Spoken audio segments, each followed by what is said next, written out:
3, 2, 1. Jose. Action. What's up, man? What's up, man? Thanks for having me on again for the third time. Welcome back. Is it the third time? Yeah. Obviously, that means you couldn't find a guest. But I'm what's the word? Humbled. I don't know. That's another word that you're supposed to use. I'm flattered. I've had a third invitation. Flattering.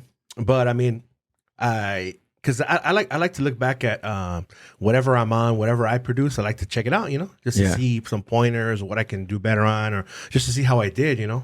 I don't think it's like fucking what's the word they like to use when someone who is They them. When they them is like kind of like you're all into yourself, narcissist. Okay. Because I'm not. I fucking have a really low self-esteem, so it's not that. You know what I mean? Self-absorbed. Yeah, self-absorbed. So I don't do it for that. I just do it just like I like watching back and oh shit, that was cool that I said that, or you even relive what you said.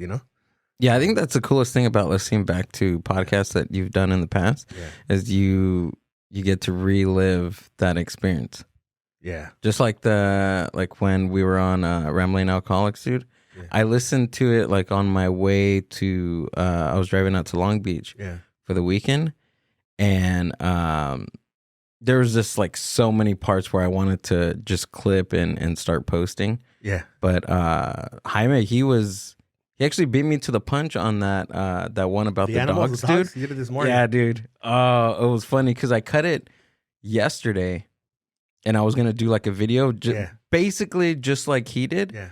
But like I seen that post in the morning, I was like, oh, okay, cool. He did it. I don't have to do all that. and I've said that before about the whole dogs. Yeah. I care more about animals. I said it before. But I mean, that was the right moment. Sometimes like, people say something and it's like, boom, I'm so witty. Sometimes I'll have something quick to just throw in there. You know what I mean? Right. And right there, the crazy thing about that episode is that, us three were there before. We just had his cousin there, but his cousin doesn't really, get involved. He'll say like a couple like one-liners and shit. But it was us. Wait, hold on. That's his cousin? That's his cousin. Oh, okay. And so is Mr. Lou. They're brothers. Yeah. But, I knew that they were brothers. Yeah. Well, I didn't know that they were brothers until when we were on. Yeah. And he told me about it. So like, but at the same time, it felt different because it wasn't my podcast. It was his podcast. So it's different. It's a totally different style. Mm-hmm. You know what I mean? It does feel different. Even though it's the same people, it's totally different. Yeah. You know what I mean? It was more we're like fucking around and saying, whatever, Yeah. That's a crazy thing. Yeah. I, like going on there, like listening to them before and then, because they're like really like when it's the original crew. Yeah. They're fast. Like, they're fast. Yeah, exactly. So usually like when it's one, I'm not seasoned to have like 4 or 5 people on. Yeah. So I'm just used to one-on-one or one-on-2 or whatever. But you did fine. Yeah. All you gotta do is I actually think I did fine because the weed and the alcohol. I think that helped. I think that helped. And how about the tobacco? And then the tobacco. But I find that it's a lot easier. The more people that are involved in it, for me, it's a lot easier because as one is speaking, you're thinking of something that you can talk about, or your next topic that you're going to talk about. You know what I mean? You're listening, but to me, I find it easier when you're by yourself or it's just 2 people. It's a little harder. Really? Yeah, it is. I don't know. I think because let's say we had a third person. Maybe it's different. Maybe it's different because our podcasts are it's different styles. Yeah. And you've been on other people's podcasts. Yeah, with more than one person. Yeah. Yeah, and mine's always either 2 or 3 all the time, but for the most part, it's 2. Sometimes I do the solos, but those are tricky, man, because you got to just keep speaking. You even though I can always fucking pause it and go back to it, I don't like doing that. I like just to fucking boom, just keep filling it in. One take. Yeah, one take. Yeah. Less editing and shit. Especially now that I threw away my program that I had because I thought my computer was slowed down because it was a fucking one of those cracked ones that you can get like for free, like a bootleg one. Mm-hmm. So for sure, it comes with viruses and shit. Oh, the software? Yeah, the software that I use, for music editing and shit. Threw it away. So now it's like, fuck, everything's got to be done in my device. You know what I mean? From the music to when I stop it or not, because I use Audacity now, and I'm pretty sure I could insert music and all that shit, but I don't have time to figure that shit out. So I just put it in there, convert it to MP3, and upload it. So it's a lot more basic now. Oh, from the PodTrack 4. Yeah, PodTrack 4. Well, you do everything in one take anyways, right? I had my music and shit, but before I would add like a little some like maybe some commentary in the beginning about it, and then at the end shout out my fucking Patreons and shit like that. Now it's all got to be done there. Yeah, and so now you are totally 100% on Patreon. Is that? I'm gonna be switching over. I'm gonna do one more to let people know that I'm gonna switch over, and then it's gonna be Patreon. It's fucked up for the people that really listen, but the reason I'm doing this because like, man, I noticed like a huge drop in listens, but at the same time, right now I'm just thinking that it could be that because sometimes like iTunes won't fucking show the episode. I'll look for it and it won't be there. But I looked for it this time and I did see it. But past episodes that I had, they were like, see, because I took that break, you know, after my wife passed away, rest in peace. And it took like a month and a half. And when I came back, dude, I got tons of listens, like fucking a gang of listens. So I'm like, oh shit, I'm getting. And then the next episode, I got a lot of listens too from the people that came over from listening to that one. And then the next one I had, it kind of slowed down like drastically. I'm talking about, not even exaggerating, dude, because I don't exaggerate with my numbers and shit. It's like 250 less listens. And that's a lot. That's a huge drop, right? Yeah. And then this last one that I released, I got a good amount of listens in like the first day, which was good because before I'd look at it and I would get a gang of listens like in 12 hours, one day. Like if I would have my wife on it, I'd have fucking like 300 listens in one day, dude, you know? Damn. And, yeah. And they kind of dropped. So I'm like, you know what? It's like, it's kind of discouraging. I mean, I do it for myself because it feels good to do it. At the same time, you put your time into it, and you fucking, especially me, I'm really open and shit. So I put my life into it, and like you expect the same amount of people to keep listening to it. But I noticed that people don't like, and I've said this before, they don't like to hear about the bad times. They want to hear pure good times and comedy and bullshit, right? And what I do is the whole point of my fucking podcast is I'm bringing you what's going on in my life. Yeah. Whether it's happy, whether it's sad, I'm open, dog. I'm an open book. You know what I mean? And you would think people would appreciate that, but sometimes people don't like to hear downer shit. You know, I do. I like to hear everything because life is everything. Life is a fucking roller coaster, dog. You know what I mean? So, but I noticed that's what it is, man. People don't like hearing sad shit. And the people that I've had on, then that's why I had guests on, because I could have kept doing solos, but I've had guests on, and the guests talk about the happy stuff that they're doing in their podcast. And all of a sudden they'll bring in something sad. Like maybe they lost somebody too, or they'll bring up my wife, and then I'll start talking about it. It's not that I bring it up. Yeah. I'm trying to go away from that, because I share that kind of stuff every day on my stories and shit. So if you follow my stories, you're gonna see like, you know, some moments I'm fucking sad. You think I'm suicidal. The next fucking 30 minutes to an hour, I'm posting some funny shit, but that's just what's going on in my mind. You know what I mean? And I'm just being open. This is what I fucking feel. You know, it's like, it's crazy. Sometimes I'm fucking, like yesterday in my head, because I listen to a lot of music, and the way that my mind works is sometimes like I'll think of some words, and all of a sudden a song will come on that contains those words, right?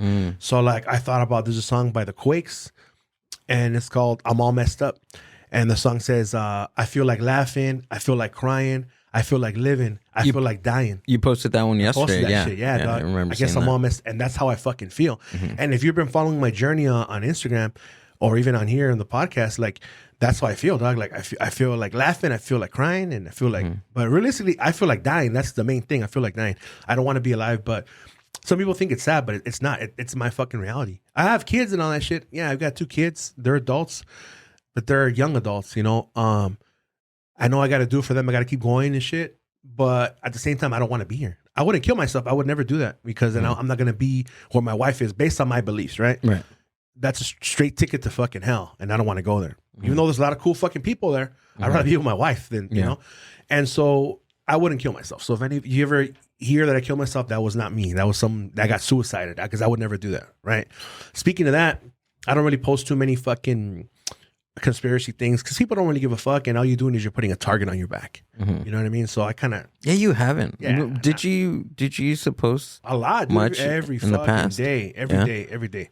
Okay. Just lately, I posted something about the jab, where if with this new shit that they invented, some new Omicron or whatever, I didn't pronounce it right, so you're not gonna get flagged. But if you got the jab, I'm already flagged. Yeah, you're more by the no shit. I'm already flagged when I have Ranting with Ramos on the podcast. You're more susceptible to catch the new variant by you having the fucking. So if you have the jab, you're gonna get that shit. It's more easy to get the new one that they're gonna come up with. And then they came up with some supposed zombie one that they found in China. And zombie one. Yeah, it's just a fucking storyline. They're getting you ready for the storyline. So what's happening is they're saying that they discovered some new shit. They're starting the prequel right now. Prequel, it's a prequel. Okay. But those of us who know what's going on, know that they're saying that they found this thing, but people have already been injected with this thing, which later is going to develop, and they're going to blame it on what they found before. Oh, it's this new zombie thing. That's why these people are turning into that. But in reality, they're turning into that because they stuck something foreign into their body and changed their DNA, realistically. But I just sit back. I don't say shit. I'm just waiting for it to happen, you know? Yeah. Getting ready to kill people, kill zombies and shit. You know, I live upstairs, so it'll be hard for them to get up there, you know? So let's see. It sounds crazy, man, but a lot of the shit that sounded crazy is coming to fruition. So I don't know. Yeah. Man. That zombie thing is crazy. It's crazy. But, you know, what happens is they've been doing predictive programming on us for the longest time. The Simpsons, the Simpsons, they didn't predict shit, dog. They knew that it was going to happen.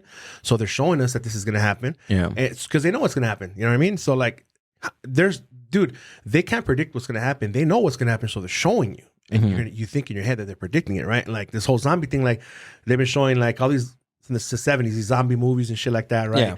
The Walking Dead. And I used to be into zombies and all that shit and monster shit because the psychobilly shit and all the horror punk that I like, right? But since I have never watched an episode of The Walking Dead because it's too fucking trendy. Whenever shit gets too trendy, I just do not want to even get into it because I know when it's trendy like that is because if you can get the average fucking regular person to get into something that's dark, that means that there's something subliminally being introduced to them without them even knowing that the average fucking square motherfucker likes a zombie show. Something there is, you know what I mean? There's something there. And so I stay away from that shit. Just like that Game of Thrones shit. I know it's a phenomenon and it probably is good, but I mean, I don't need to be watching incest and homosexual shit. That's not my cup of tea, right? So I never watched Game of Thrones. Yeah, I've never seen it. Yeah. That's all it's about, you know? It's incest and homosexuality. Jeez. Which if you like that shit, cool, dog, but I'm not into that, so I don't watch that. That's the good thing about being in the USA is you get to watch whatever the fuck you want to watch. Like, you know, like just right now, you heard me talking about this. If you don't like it, you can turn it off. That's the cool thing is that we still have the freedom to do that. Well, you can watch everything except for ZooTube. Yeah. You could watch it because it's available. If it wasn't available, it would be banned, right? I have to look that up. I have to look that up to see if it's illegal. It's got to be illegal, dude. Maybe it's illegal to upload stuff, but maybe not to watch it. It should be illegal because because if you watch fucking CP, which is child pornography, it's you didn't record it, right? But you're watching it, and it's illegal. Okay, right? So it makes sense, right? Right. You know. You're the one looking it up there. I mean, your phone is studying based on every single thing that you're tapping when you turn it on, when you check your time, everything, the way your typing patterns, your phone is studying you. All the AI is studying all that shit. Why is it illegal? Why is bestiality it's a fucking illegal? animal. It's like doing that to a kid. A kid is it's an innocent living creature who doesn't know that you're doing that. You know, it's here to offer love and companionship, maybe even some labor in some cases, but you're taking advantage of it because it doesn't speak your language. You're pretty much raping the fucking animal, dude. Or in some cases, you're having the animal. There's no consent. Gotcha. Right? And in some cases where you see women or men where they're having sexual relations with these animals, the animals are performing, you know, intercourse with them, and that's fucked up for the animal. It doesn't know. The animal has this primal urge to, you know, reproduce, right? Especially the male ones, and so they don't know any better, right? Yeah. Okay. And they think they're pleasing their human by doing something good, you know? That's what I think. I don't know because I'm not a fucking animal, but based on, you know, but yeah, I've never looked at that kind of shit. But yeah, those homies would look at that shit like, oh man. I had no clue until you brought that up the other day. Yeah, there's a lot of shit I know about, man. But I just release that shit when it's time to do it, when I feel like the moment to speak about it, you know what I mean? Yeah. I'm not just going to fucking blurt it out and say it, like, what the fuck, you know, but since it made sense what we were talking about, I said, you know what? I know about this, I've heard about this, and I've seen fools look at this kind of shit, and it exists, you know? Yeah. I wonder what other stuff out there There's a lot more shit. Like I used to watch, it was called something else. It was called Live Leak, and they changed it to Ogrish. I used to watch a lot of that kind of shit, like people being decapitated, people in India with fucking they got ran over. They were driving a scooter and they got ran over. You see their guts coming out. Oh, there was that one site called there's Ogrish and Live Leak. It used to be called Ogrish. Now it's Live Leak. Before that, it used to be like very popular in the early 2000s. I'm trying to remember what it is. But yeah, they showed that was the jar one where they showed it was like a single camera and it showed a jar like just like this one here, and some women or dude was sitting on it. Yeah. And it broke or some shit like that. And it broke, and he was like picking the glass out of his. Fuck. Yeah. Or That's them. fucking disgusting. Dog. Yeah. Yeah, I remember I watched the whole video. I mean, it's disgusting. Repeat. It's disgusting. And I would say for 99% of the people, the population, that's nasty. But the reason why somebody would think that that's cool is because they're probably fucked in the head, right? Because why would that be cool? Or they probably get off on that kind of shit. Yeah. We don't understand it because we're not inside their mind. But if you like that shit, there's got to be something wrong with you. Because you're inflicting pain. You could even kill yourself. You know what I mean? Oh, the person doing it or the person watching it? The person doing it and the person watching it. Because they got to get off on it, right? Also, people that practice like asphyxiation and shit like that, if they hang themselves and shit like that. I understand, during sex, if it's a little rough and you do a little choking, but you got to be kind of careful with consent. Some people, because it's not really that they like it. It's just what happens is like when you touch the certain arteries, it kind of restricts the flow of blood and I guess oxygen to the brain. So it's kind of like a euphoric experience while you're having sex with the woman. As a man, I don't know because I don't do that to myself. But I know some women like that, but I've heard. But but like that homeboy from that TV show Kung Fu, I think it's called. You ever see that show? Oh, there used to be a TV show called Kung Fu, and this fool was like a badass fucking karate dude, and he was found in his closet, hung up, and they said that he practiced that asphyxiation and shit. Isn't that the same thing that happened to Robin Williams? No, he was suicided, Doug, but they're saying that that's what he did. Wait, hold on. He was suicided? Yeah, he was suicided. Yeah. Why? So was Cornell, so was all those fools. They knew too much shit. Oh, okay. Robin Williams did. If you really look it up, they were all hung by a doorknob or a door. And that's a thing.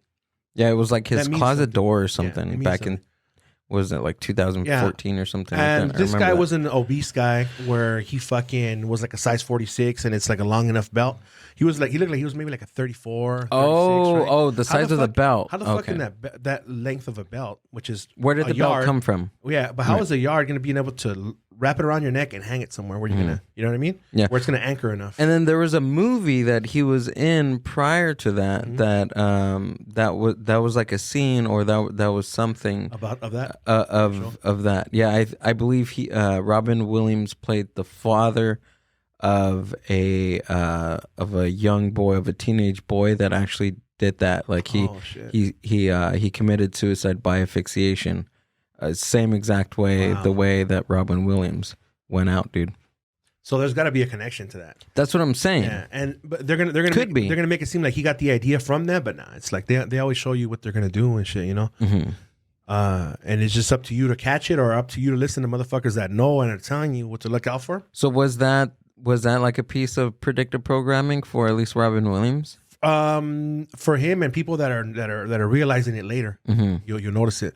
But I think if you watch the movie, you're not gonna know that he's gonna do that. But after he does that, you look back, oh shit, it makes sense. They're kind of foreshadowing it, or you know what I mean, or they're gonna make it seem like he got the idea from watching that. Yeah, there's always these motherfuckers is intelligent, man. I think it was called the Gore.com, something Gore.com. The old one, the old it's Ogrish.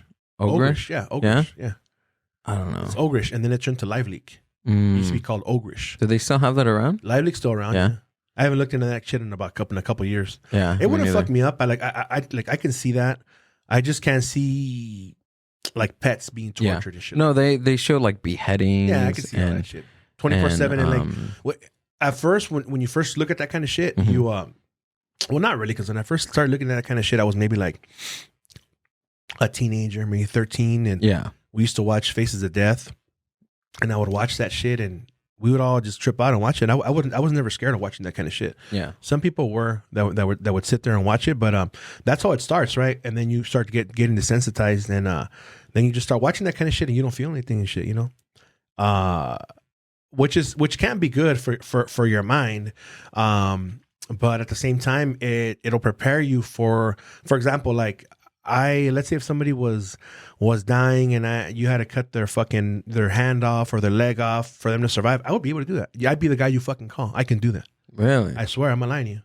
Anything, shit that involves that kind of, because I don't look at it as, I don't look at it as the act of chopping someone's fucking limb off. I look at it as like I'm helping them. You're so saving... I'm gonna do whatever the fuck I can to help them. Right. You know what I mean? Except hurt my family or hurt myself. I'm gonna help you if I can do it. I'm not that shit is nothing to me. Do you think in your line of work, it desensitizes you to do something like that? No, because even before that, I was desensitized. I like I mentioned before, I've taken animals out of their misery. Like one time But I mean, like progressive, like has that? No, I've always been like that. Oh, okay. I've always been able to like do shit like that. You know, like dissect things and fucking. My daughter has the same thing where she was in school and they had a squid and all the boys were all afraid of fucking dissecting it, right? She's like, oh, you want to try it? Yeah. She got the scalpel. She didn't wear gloves. She started cutting that shit. Yeah. And then was like, oh my God, you're not even wearing gloves. She's like, it's food. It's a fucking squid, dog. You know what I mean? Squid. Wash your hands, you know what I mean? But she has that. It's just something, I guess it's in your genetics. Was it alive or was it dead? It was dead. It was dead for dissection, but the kids were scared of it. But she wasn't. Dude, I'm teaching her how to tattoo now. Oh, cool. Yeah. She was tattooing from like 9 p.m. And then I fell asleep and I woke up like at 1 and she had barely gone to sleep. And I bought like some fake skin and she was tattooing. And then I looked at it and like in the beginning, it was kind of off because she was barely learning. It was her first time ever handling a tattoo machine. Oh, really? And I looked at the last tattoo she did and it was like an umbrella with rain coming. And let's say if she would have tattooed somebody, it would have been a clean ass tattoo. The lines were clean. Everything was looking good. So, and that was her first time doing it. So I want to teach her and my son, if he wants it too, just what all the fucking things I know how to do, the knowledge, you know what I mean? So they can pick up on it, you know? I think it's good, man, to know as many fucking things as you can. Some things they're not interested in. Like I try to teach them how to work on cars. They don't care about that shit. How to tailor clothes, how to sew shit. They don't care about that, but tattooing, I guess. But my son had asked me, like, it's cool that he asked me, he's like, hey, Dad, is it cool? And she tattoos something on my wrist. I'm like, no, dude, you're fucking 22 years old, man. Wait till you get older, you know? I'm doing all this because I'm an exterminator. I'm not going to do anything else. I have to wear long sleeves so you can't see what I have. Yeah. I said, but if you see me in the street, you wouldn't even think I have any because I have them where you can't see them. I'm not getting tattoos so people could see them and doing it for me. And so I said, if you want to do it on your leg, fuck it. But I had to practice on myself because there was no such thing as fucking fake skin. I have fake skin for her to, I'm providing her that so she doesn't have to mess up her legs or her body. You know what I mean? So I said, once she gets better, then you know, I'm going to have her like tattoo my back and fucking do my whole body. And shit. Didn't they used to use like pig skin before? Pig skin. Yeah. It's not the same though. And the synthetic skin is not the same either, but the pig skin's messy. It's fucking slimy. It smells and shit. It absorbs too quickly. And it's real too? It's real, yeah. Real. Just get a real piece of pig skin. You just go to Northgate and you buy cueritos, cuero de puerco. Fucking put that and you shit can eat it right after, right? Yeah, but I wouldn't eat it because you're putting the dropping it in the fryer and then eating it after. I would maybe cut that piece off and and do it. Yeah. Well, yeah, man. I've said you guys are lucky. You guys have all that, man. But people that didn't have that shit, they have to tattoo their legs. Yeah. Fuck it. When did you start? In 2006. Oh, okay. Yeah. How old were you in 2006? 26. Oh, okay. Oh, it's not bad. Yeah. It'll be 20 years in 2026. But it was off and on. I just started again. And I'm going to do all my fucking arm as much as I can where I can reach. And see, because nowadays they have these tattoo pens where it's like a fucking stick. It's got a battery on top, wireless, completely wireless. What? All you do before, you would have to get the needle, bend a little bit, put it through the fucking tube, see how much of it comes out. Fucking put a rubber band on it. Make sure it's not rubbing. Make sure it's coming down the middle. And these are new ones? New. Really? Now you grab the fucking pen. You get the needle, which is about 1.5 inches, and it's plastic with a tip. You shove it in there, twist it, locks in, turn it on, start tattooing. That one's a new one. Yeah, that's what I bought. I bought that about 3 weeks ago. I had to tattoo my brother with that. Wireless. I can go to the fucking mountains and tattoo you. As long as I have a spare battery, and we'll fucking do it. Do you still have the pedal down at the bottom to press it? It's wireless. It's a on and off switch. What? On and off switch. There's a up for volts, and you lower the volts and higher the volts. It's depending on what kind of tattooing you're going to do. If you're going to do shading, you want to lower the volts. If you want to do lining, you turn it up. Yeah. And then what happens if you're experienced, when you dip for ink, you don't know what you're doing. But if you don't know what you're doing, you have to turn it off, because if you don't turn the tattoo machine off, you're gonna bang against the fucking ink cap, and that's gonna fuck up your needle, and you're gonna do a fucked up tattoo. You're gonna rip the skin instead of like piercing it, cutting it, cutting through. So you gotta turn it off and dip it, and then turn it back on. But I don't do that because it's too much work. I just know how much to dip the needle in, and I'm right. Not to hit the sides. Yeah, isn't the needle supposed to be on? Like, isn't the tattoo machine supposed to be on when you dip? No, it doesn't have to. When you dip it inside the ink? No? You dip it, and there's a reservoir. When you turn it on, it kind of sucks the ink back up. But also, you don't want to use too much because it'll fucking splatter all over the place. Yeah, I see that. It's a lot of little fucking nuances that you got to know how to do. I'm not a professional, but I mean, I'm all right. Well, I mean, from like being a hobbyist, like over the years, right? Yeah. I remember grabbing, I think I was like 20, 21, I think when I just got a tattoo machine just to fuck around. I have a fucked up anchor on my leg, dude, that I did with just one needle straight through. Oh, fuck. Yeah. Well, that's painful. Yeah. That shit is painful. Painful and very hard to control because any little movement that you make, you see that little squiggle. Oh, yeah. Yeah. So it's terrible. Yeah, when I do line work, I do like a 3 or a 5 because you see less of that squiggle. Yeah. Yeah, I have that anchor on my my thigh. And then I did kind of like a bat outline, kind of like a Batmobile. Yeah. I did that on my my ex-girlfriend's foot. Yeah.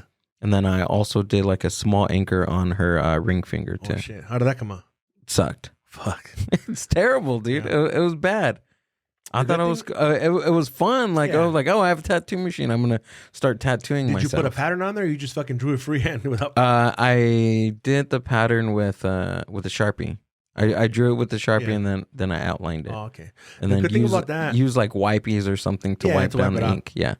I've been seeing people that have tattoos like that, like you mentioned, where the line work's kind of messed up. What they do is they'll go over the tattoo and do it straight, and then they'll get like a flesh tone ink that looks like similar to your flesh, and they'll color the spots that look fucked up in. Oh, kind of like erasing the ink, and it kind of comes in. Yeah, but I mean, there's a tattoo artist that kind of critiques people's videos, and he kind of critiqued that one. He's like, yeah, you know what, like you can never fully cover the ink that's down there, so that's like it's like false hope and shit. But we'll see once it heals, because you'll know once it heals. Sometimes tattoos look clean as fuck, and once they heal, that's when you know. Or it also depends on the aftercare. Yeah, people don't know how to take care of it. They let it dry out, or they fucking pick at it too much, and because before they would tell you to put Vaseline on it, or they would tell you to use A&D ointment. But A&D ointment is only used when you're tattooing to help it glide, to help it soothe the skin because you're fucking tearing into it. But if you use it as aftercare, what it does, it makes your tattoo fade because it contains Vaseline and shit. So your tattoos fade. The best way to do it is just use fucking like lotion and shit. Yeah, like Eucerin or Aquaphor. Unset to lotion. That's what I use. Yeah. Non-alcoholic or non-alcoholic, no scent, nothing. Yeah. None of that fucking cocoa butter that you know. I remember my cousin, she had like a really nice piece. It was like a rainbow, whatever. She had lots of color, right? Yeah. And I think like the day after she got it, she jumped in the pool. Yep, you fuck it up. And she jacked it up, dude. Like it was like faded. Like once it healed and everything, it was faded. Like it was bad. Yeah, hopping. And she knew. We told her not to. And she still did it. She's like, yeah, you can't go whatever. You can't go into the ocean. I'm going to do what I want. Yeah. One time, I mean, I know that because I have so many of them that I tried a bunch of different ways for it to heal, right? Yeah. So I tried a bunch of different ways. One of them I had, and that shit was like, it was fucking bugging me. It was kind of itching, right? So I got mad and I put alcohol on it, and it just dried it out. It was fucking badass color, but I dried it out with the alcohol. I shouldn't have done this shit. But that's how I learned. It's on my leg. But I haven't had time to hit it up and just go over it again. So, but I'll do that when I get a chance. It's not that important. It's on my leg anyways. But it's cool because you can use your iPad to design a lot of shit too. I've been using that. Yeah. To design tattoos. What Procreate. Yeah. What system do you use? Procreate? Procreate, yeah. That's a badass system. Yeah, dude. it is, dude. There's people that paint like fucking paintings with that shit. Mm-hmm. I don't get that advanced. I just do regular line work type of shit because the tattoos that I like are traditional tattoos. So thick ass, bold lines, bold color. That's what I like. I like that. Yeah, I'm pretty good at that. But I could do other types of tattooing. But I like that. Traditional. Yeah, you use like a fucking. It looks like a Sharpie. Yeah, because you're using a fucking 18 round shader. So it's a thick ass fucking but you got to make sure the machine is a powerful machine and it's running fast in order to get those lines in there. You know? What have you done lately? Lately, I did on my brother. I did a fucking the Joy Division cover art. Oh, okay. I did that. Oh, really? Yeah, that shit was fucking hard. Really? Yeah, it's hard. You have a picture of it? No, I don't. Oh, okay. I'm gonna hit it. I'm gonna go over it again today because like it's so difficult because there's so many little fucking lines that you don't want to erase them. So you set in the lines. It requires like two times that you do it. It's already on there. It's set. It grabbed. There's a couple of lines I gotta fatten up a little bit because I don't want to erase them because there are like so many little fucking lines, dude. So, yeah, it does. Yeah, so it's on there clean. I'm even like surprised. Oh, does have I did a good job. It does have a lot. Yeah, that's what I'm trying to say. And so I fucking, I just went over it. I'm gonna have to go over it again real quick. It'll probably take me like fucking 15 minutes just to hit it up again. That's it. He'll be good, But I told him, look, we're gonna have to hit it up again because I don't want to erase these fucking lines because they'll if you smudge it, you're fucked. And this is whenever you deal with logos and shit like that, you got to make sure you do it right because people are going to tell if it's fucked up or not because it's supposed to look a certain way. Now, if there's a drawing or a skull, whatever, you can always, if you fuck up a line, you can that's shade true. around it. You know what I mean? You can add your own artistic flair to it and, whatever. But if it's a logo, it's got to be exact, because then you're fucked. One little line you fuck up, you're fucked, Yeah, because it doesn't look the same. People have an expectation. In their head already what it's supposed to look like. Yeah, they have an expectation of what it's supposed to look like. It's something like this, whatever, a skull, a Bowser, a Super Mario head or something like that. Well, no, those have to be exact too. Yeah. Now, if you draw Bowser, it's got to look like Bowser. It's got to look like, or a Mickey Mouse. All those things are hard to draw, like Mickey Mouse and shit like that. Because everyone's used to seeing, it's supposed to look a certain way. So you see a lot of bad tattoos like that. Like Mickey Mouse tattoos or Hello Kitties and shit where they fucked up and you can't fix it. You're fucked. Yeah. It's got to look a certain way. Might have to laser that shit or cover it or something. I'm trying to get my next one. I want to get like a mushroom or something. I was telling you about it, right? Yeah, I was trying to get you to do I was trying to trick you and do like a fucking sort of like a TikTok video on it. Or I asked you, hey, you want to get a tattoo? And I wanted you to keep fucking speaking into it. So you're like, yeah, I want to get a mushroom. And I'm like, look, I did these. And I sent you some fucked up ones that I found on the internet, right? Fucked up tattoos. And you were supposed to be like, oh, no, you got any better ones? And that way we keep going. I didn't know that was. Yeah, man. Because I thought you were serious, dude. Nah, that wasn't mine. I wouldn't have shown you that shit if I did that. Fuck no, dude. And you were nice for not talking shit. Those are fucked up tattoos, man. And so I was sending you some bad tattoos. Did we even continue the conversation? I was like, fuck. I told my kids, no, he fucking stopped. We should have kicked one. But there's one. It's about cakes. They show like some SpongeBob ones, some fucking, that bird one? Cakes. With the bird? Where we keep throwing the birds at each other and shit. What is Angry it called? Birds. Angry Birds, but there's those green pigs. So it's a green pig, and they're all fucked up. Dude, they look like fucked up, And then so let's say it's a girl and she's got her little brother. She goes, hey, there's a neighbor and she's got a bunch of cakes. I want to help her out. I want to support her. Can you pick a cake for your party? And he fucking says it to the kid. He's like, oh, these are ugly. They don't even look right. He's like, yeah, you know what? Stop. You be nice. We got to pick one, okay? Yeah. The green one, that one is roach flavor and marshmallows. This other one is chocolate and poo-poo. He's like, what are you talking about? The kid's not getting all fucking mad. Yeah. He's like, we have to fucking... And then they do it to the mom, too. The mom's like, están bien feos los pasteles. So she's like, you know what? You can't text me. You got to make sure that you record a message because I'm not receiving text right now. Just messages. So it sounds cool because they show the cakes and the person's all talking shit on the fucking thing. So it's pretty cool. Yeah. And that's what I wanted to do with you. But you don't fall for it. And I'm not going to tell you that's what I'm doing. I tried it on a couple people, but it didn't work because they stopped the conversation. They don't keep going. You tried on Yuli? No, I haven't. I tried should, on him, but I don't know what to ask him about though. About tattoos or something like that. Probably not a tattoo. Does that guy have a tattoo? No, he doesn't. No, huh? No, he doesn't. But we should change that when he comes by. We should tattoo LA and on record him. that shit. Yeah, or tattoo the Astros logo. But he was talking about like on his episode before this when he was talking about how.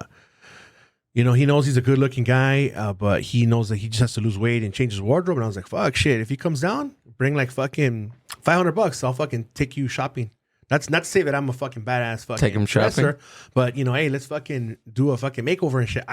Realistically, that'd be fun. Realistically, I could do everything myself. I can give him a fucking makeover by cutting his hair.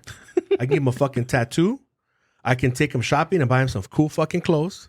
I could do all that shit. We could make it a fucking episode with video and everything. Oh, that'd be awesome. Yeah. I fucking cut his hair. I even got wireless fucking machines. We can do that. Like that'd be fucking cool, dude. Yeah.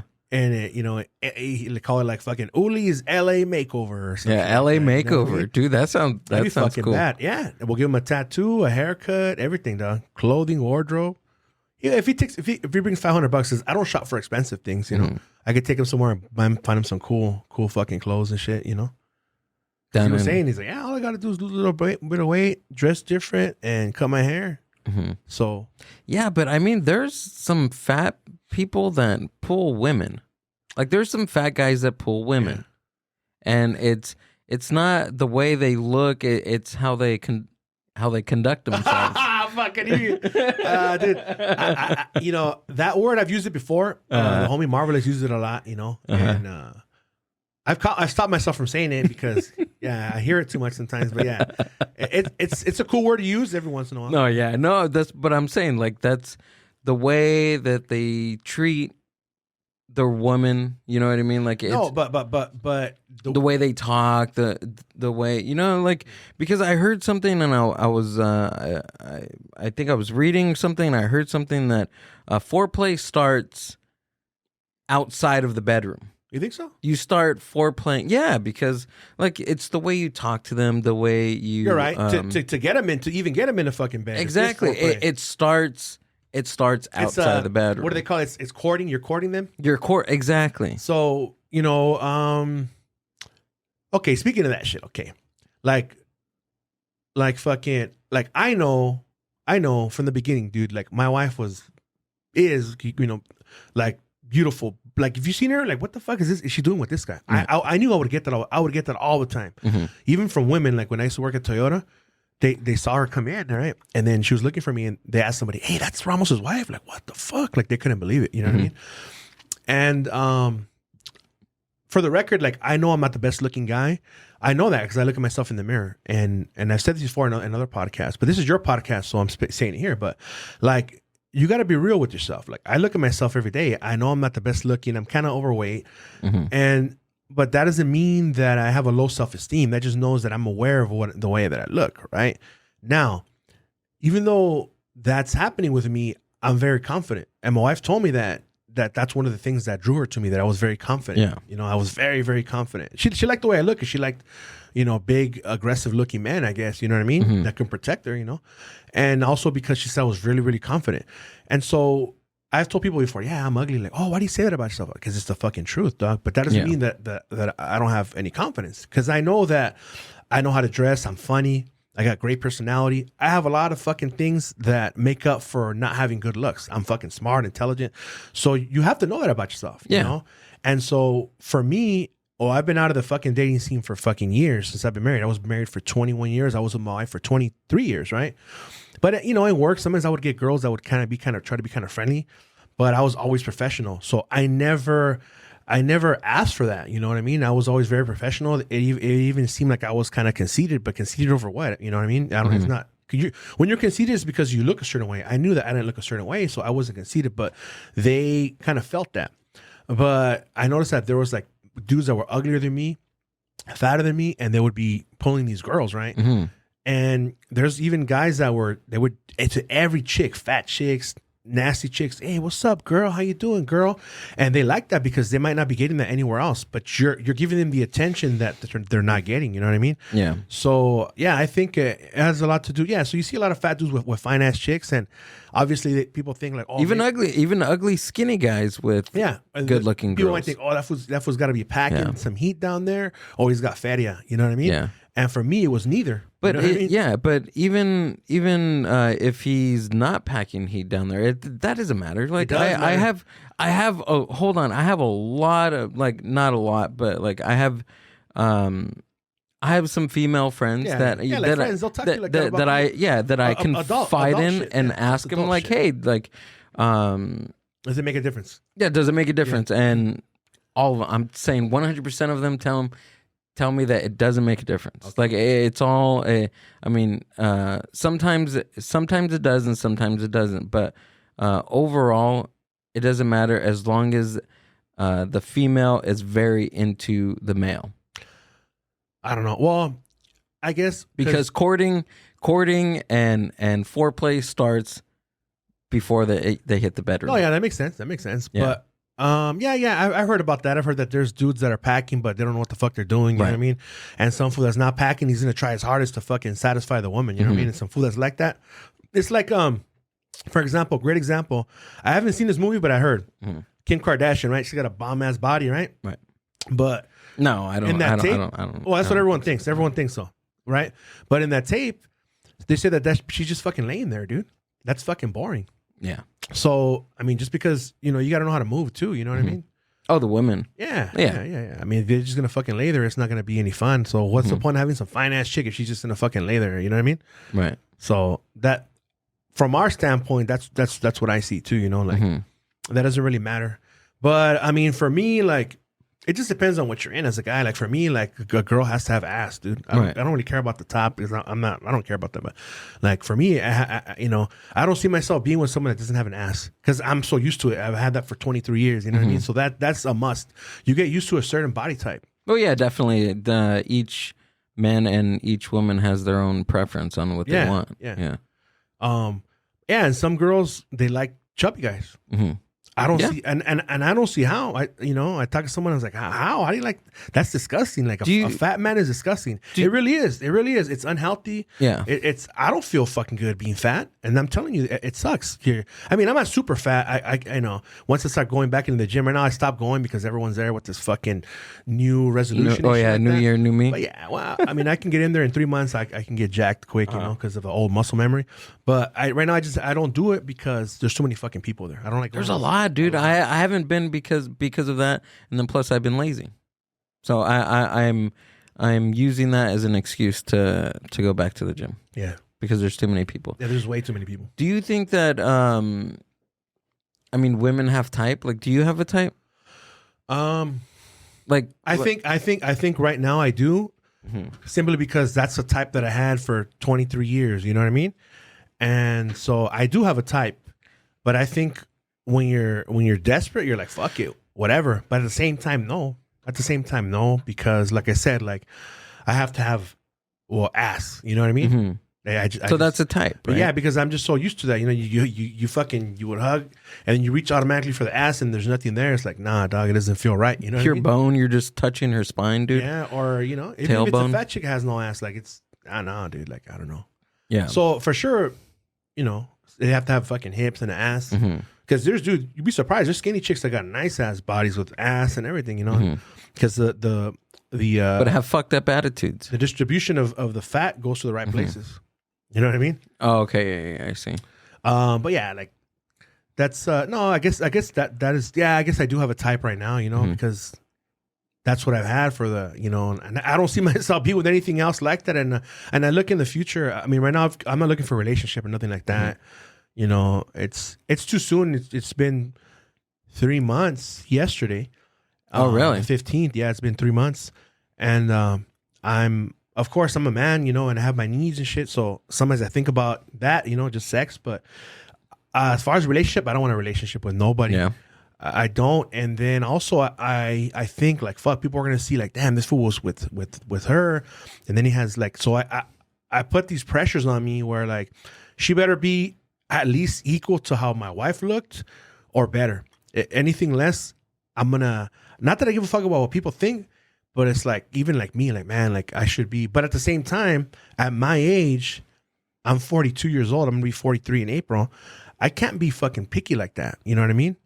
I realized that what I had is a once in a lifetime, dude. Like from looks to the way she was, like she was an angel. Like literally what people say, like your fucking soulmate, like I'm never gonna find no one like her ever again. I realize that, like, because she put up with my fucking, because I'm all over the place, man. I realize that I'm a little not difficult to deal with, but just like it requires a special kind of person to understand me, because I got a lot of stuff going on in my mind, and I realized that she was fucking special, dude. She was loving, everything, dude. Everything you could ask for. She knew how to cook, fucking everything, dude. She was special. And I'm never going to get that again. I realize that. It's never going to happen. So I really can't be picky. I guess the only picky thing I'm putting out there is that she has to have an ass. That's you know, at least be pretty, you know? Yeah. Because what you got to think about is like, you know, I only got about 20 years left of my life if I even make it to 60, which I don't even want to be alive anymore. But if I do, I think based on how I've taken care of myself with eating all these fried foods and shit like that, and just not taking care of myself and just being a fat fucking pig, I realized that I didn't take care of myself and I got high blood pressure and all this shit, right? So I'm not going to live that long. And I don't want to live that long either. Even if I were to meet somebody, I know life isn't over right now. I might think life is over and I don't want to be here, but we're speaking about the present right now. And that's how I feel. And I don't want to fucking be here, right? But if I think about the future, I can't be picky because I'm not going to fucking end up with nobody. At the same time, when I do end up with somebody later on, it better be somebody that, like, I can't wait to go home and fucking see this person. Like what I had. I can't wait to go home. I can't wait to spend time with her. I can't wait to have sex. I can't wait to just be with her. I want to have that again. I don't want to just fucking be with someone and I'm not even in love with her or I'm not attracted to her. It's a fucking chore. I don't want that. And I don't think whoever I'm with doesn't deserve that either. Like you deserve to be. I would tell my wife too, like, look, if you ever get tired of me and you don't love me, like, please tell me. I'm not gonna get mad at you, you know, just don't go out and cheat on me. But if we break it off, it's cool, you know? Yeah. A couple of times I told her, I said, look, because like you deserve to be with somebody that you love, and I deserve to be with somebody that loves me. Everybody does. You don't. Why the fuck? Just because we have kids, you don't have to be with me. She's like, oh, don't, like, why do you say that? I'm like, because I'm telling you, I'm giving you the option. I don't want you to ever feel like you're fucking tied down, you know? So I think about that. That's not good for somebody else's mental health. It's not, because they don't want to be with you and they're fucking still with you. So I always gave her that option. Right. You don't have to fucking be with me. And she's like, oh, why do you say that? No, just so you know that you have options. You don't have to fucking be with me.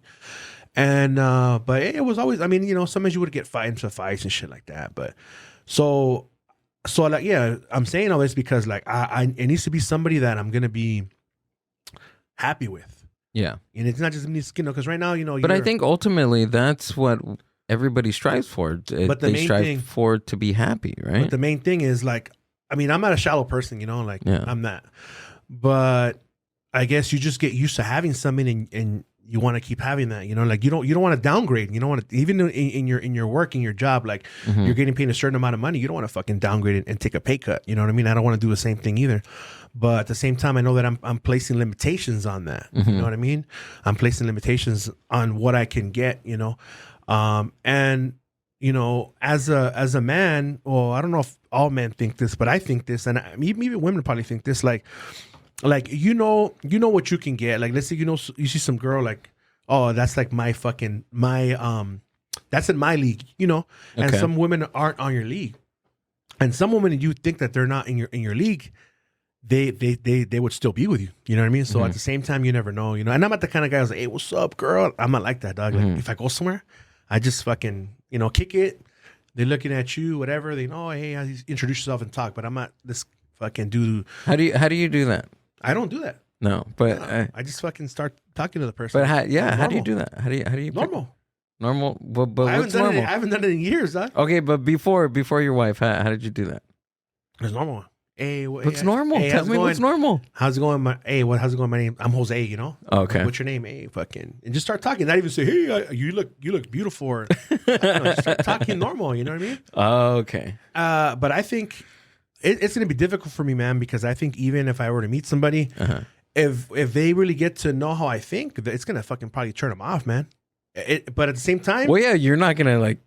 At the same time, I'm really fucking interesting. I've been told, you know what I mean? Where like it's crazy the way I talk, but at the same time, it's like you want to keep hearing what the fuck the way I think. You know what I mean? I didn't have that problem with my wife because she thought the same shit I thought. That she had the same values and everything too. You know what I mean?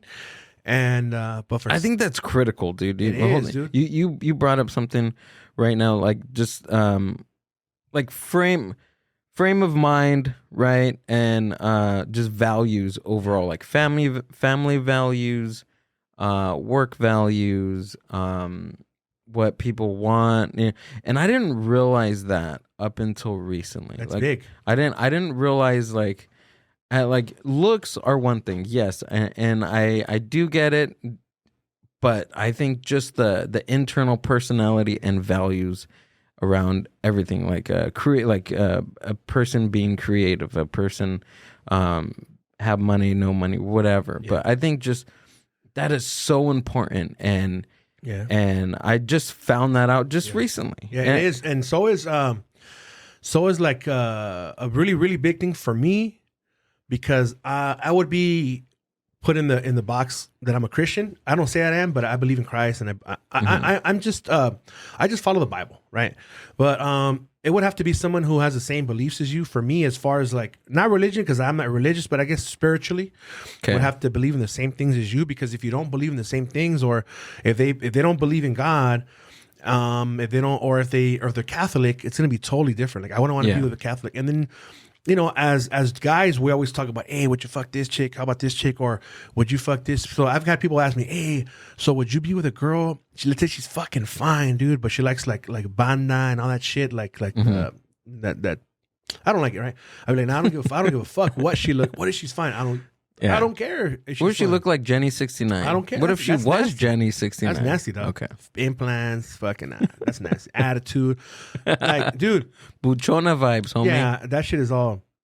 And I know it's going to be difficult, too, because, I mean, I'm not looking for someone who's going to be like in their 20s, early 30s. No, it's going to be somebody who's like my age, who isn't going to be taking fucking ass selfies or taking selfies nonstop of themselves. But I was speaking to my brother about this, and he says that sadly, a lot of these women, they see that online, and they do that themselves as well, you know? I was lucky that my wife didn't do none of that shit. I couldn't even get her to send her a fucking, you know, just fucking, hey, send me a picture, a nude picture. Because she wasn't like that. And you got to admire that shit. That's beautiful. Yeah. Because I'm her husband, and she's still not going to do that shit. Wow. Yeah, because that shit can be out somewhere. That's just not what she does. She's not that kind of woman. You got to admire that. That could be a test. Like, hey, send me some shit that the hyena doesn't want to. That's good. You could be testing them like that. Because nowadays, nudes are obtained easily. Dick pics are obtained easily. Yeah. Right? Now, if you have somebody that has those type of morals that's willing to not send that to you, that's good. Because that means that she sent it to whoever the fuck else she was with.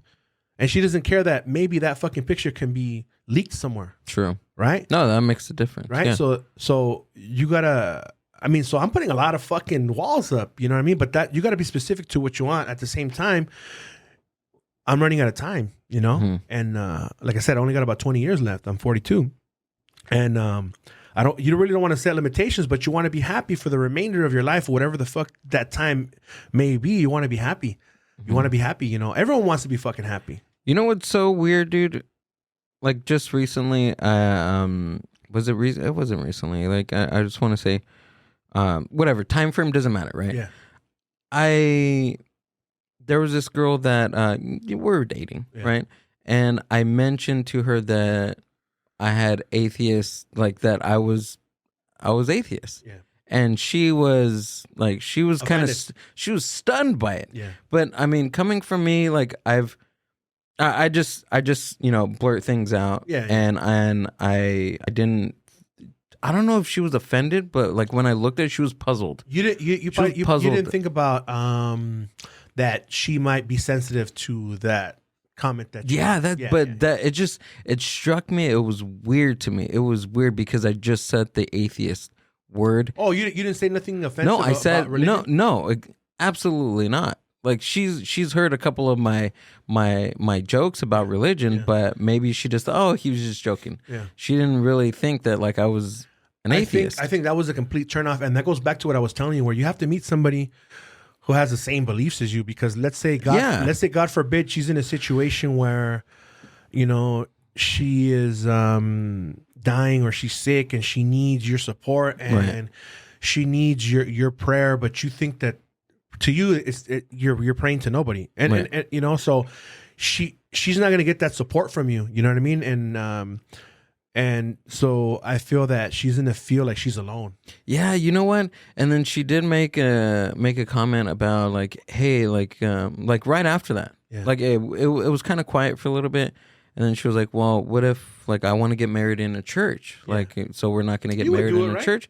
Yeah, I would. Yeah, and that's what I told her. I was like, yeah, if that's what you want, like, dude, like weddings and all that stuff, like that's whatever my wife would want. You want to get married with 5 different priests? I don't care. Like it doesn't really matter to me as long as, hey, I'm getting married, dude. Like I'm getting married. That day, that wedding day is not my day. it's gonna be my wife's day, not mine. Yeah. The only thing that I care about is we're gonna have good food at the reception. That the catering. Yeah. Let me take care of the food and beverage. That's all I care about. Yeah, like as far as like if it's a church, if it's at Disneyland, if it's at Knott's Berry Farm, I don't care. Yeah. Legoland, whatever the fuck. Yeah. Doesn't matter to me as long as my wife is gonna be happy. You know, and one thing about that too, that like me, I don't plan on getting married again. I don't plan on that. But with my wife, like she didn't care about none of that shit. I said, hey, what if we were to get money later on? Like, would you want to make like a big ass extravagant wedding, like what every little girl dreams about? You know. Mm-hmm. She's like, no, I don't care about that. I'd rather use that money and buy a fucking house. Like, I don't care about that. And I was blessed with that too, man. Yeah. You know what I mean? Yeah, dude. That she didn't care about that stuff. That's all materialistic, and even like wanted to buy her a bigger ring. She didn't care about that. So, dude, I'm telling you, I was blessed in so many ways, dog. That you know, in this world that we live in now, it's like fucking rare. You know, she was very old school like me. You know, very conservative. And that's going to be tough, man, because there's a lot of fucking liberals out there, you know, that are even my age that try to be SJWs and shit. So it's going to be, I know it's going to be tough, man. But it's cool, man. I mean, I'm cool by myself right now. The only thing is, like I said, you know, sometimes you get your fucking urges and there's only, you know, so many times you can pleasure yourself. But when you do that, the urges go away. Yeah. You know what I mean? So we'll see what happens, man.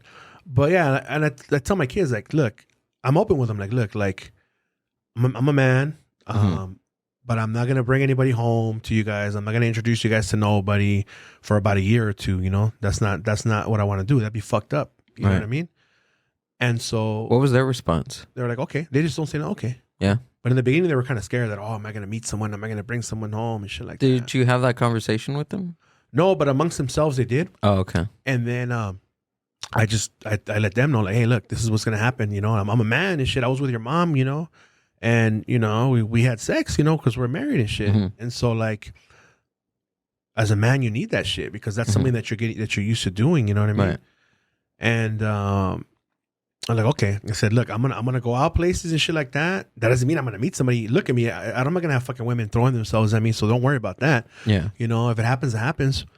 And I'm like, okay, but I'm not gonna introduce no one to you guys and shit. It's gonna be a couple years. I'm not gonna take nobody seriously. I don't want a girlfriend, you know. I might just go out and if I meet someone, oh, let's go out here and this like that, but nothing like a girlfriend or nothing like that serious. Yeah. And I'm gonna tell the person too. And you know, it's gonna sound like, oh, do you have kids? Yes, I have kids, but they're not kids; they're adults. You know what I mean? Yeah. I think people ask you that if you have kids to see if like they're like little kids, so they're gonna have to fucking deal with the baby mama and shit like that. And you know. I'm sure if I say I'm a widower, I say, okay, well, he's a widower, so I don't have to worry about the wife and shit like that, you know? Was it like that? I'm sorry. What was it like that when you were growing up dating that you had to worry about other kids?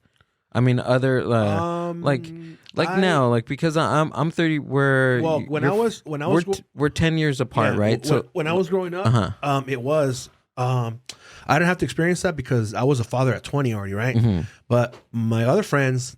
They had like baby mamas and shit like that, and or homies that didn't get a girl pregnant and didn't have a family yet.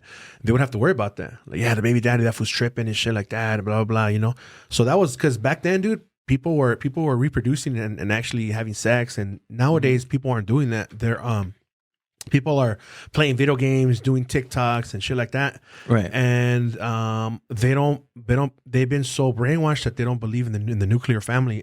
People don't have kids.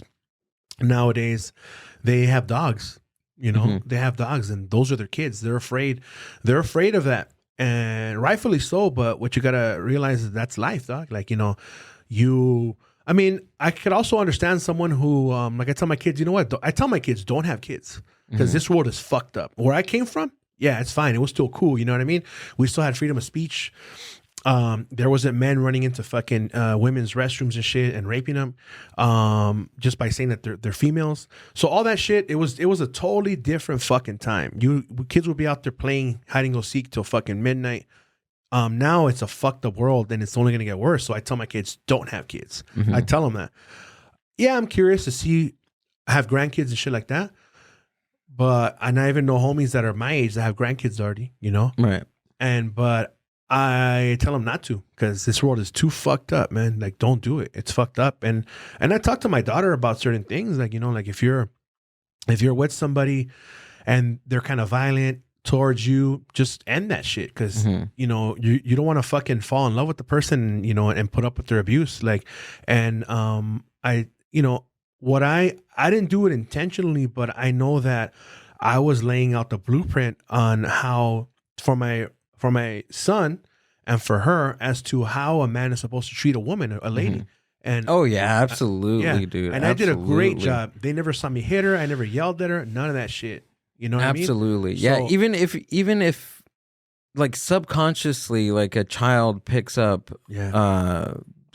everything from their mom and their dad. Yeah. Subconsciously. Yeah. So I know that, you know, so at the same time, like what I'm preaching to you is what I practiced. I wasn't beating the shit out of your mom or staying out and fucking other girls and shit. And then I'm telling you to do the opposite of that. No, what I'm telling you is what I practice. So I'm not being a hypocrite. This is I'm laying down the foundation of how a man should treat you, and for my son of how you should treat a woman. That, you know what I mean? Like that. And some people are afraid to show affection to their significant others in front of their children. I was not. I would kiss my wife and hug her and shit like that. She'd hug me. You know what I mean? I don't get that. That's beautiful. You know what I mean? We're not fucking doing sexual shit in front of them. Just like, you know, like normal. You know what I mean? Right. Because, you know, there's that's what the bedroom's for. But, they, you know, so they saw that, you know, so I'm happy that I'm setting that good example, you know, that's how you're supposed to be. And also the example of being a man and being hardworking and shit, you know. Someone's working from sunrise to sunset and even the fucking to midnight and going home and working another fucking job. Whatever the fuck you got to do, work 2 jobs. And, you know, they have some of my family members and people tell them, hey, your dad's still working 2 jobs. Oh, he's going to burn out and shit like that. And I tell my kids, well, what am I supposed to do? Stay home and fucking lose our apartment and not have any fucking money? No, I got to do what I got to do, man. You know what I mean? And I hope that shit sticks to them and they see the example, you know. And I'm not trying to do it on purpose. I'm doing it because I have to do it. Everything I do is because I have to do it. Yeah. I don't want to fucking work 2 jobs. I'd rather fucking be off on the weekends and have fun and spend time with my kids and fucking work on projects and do shit, you know?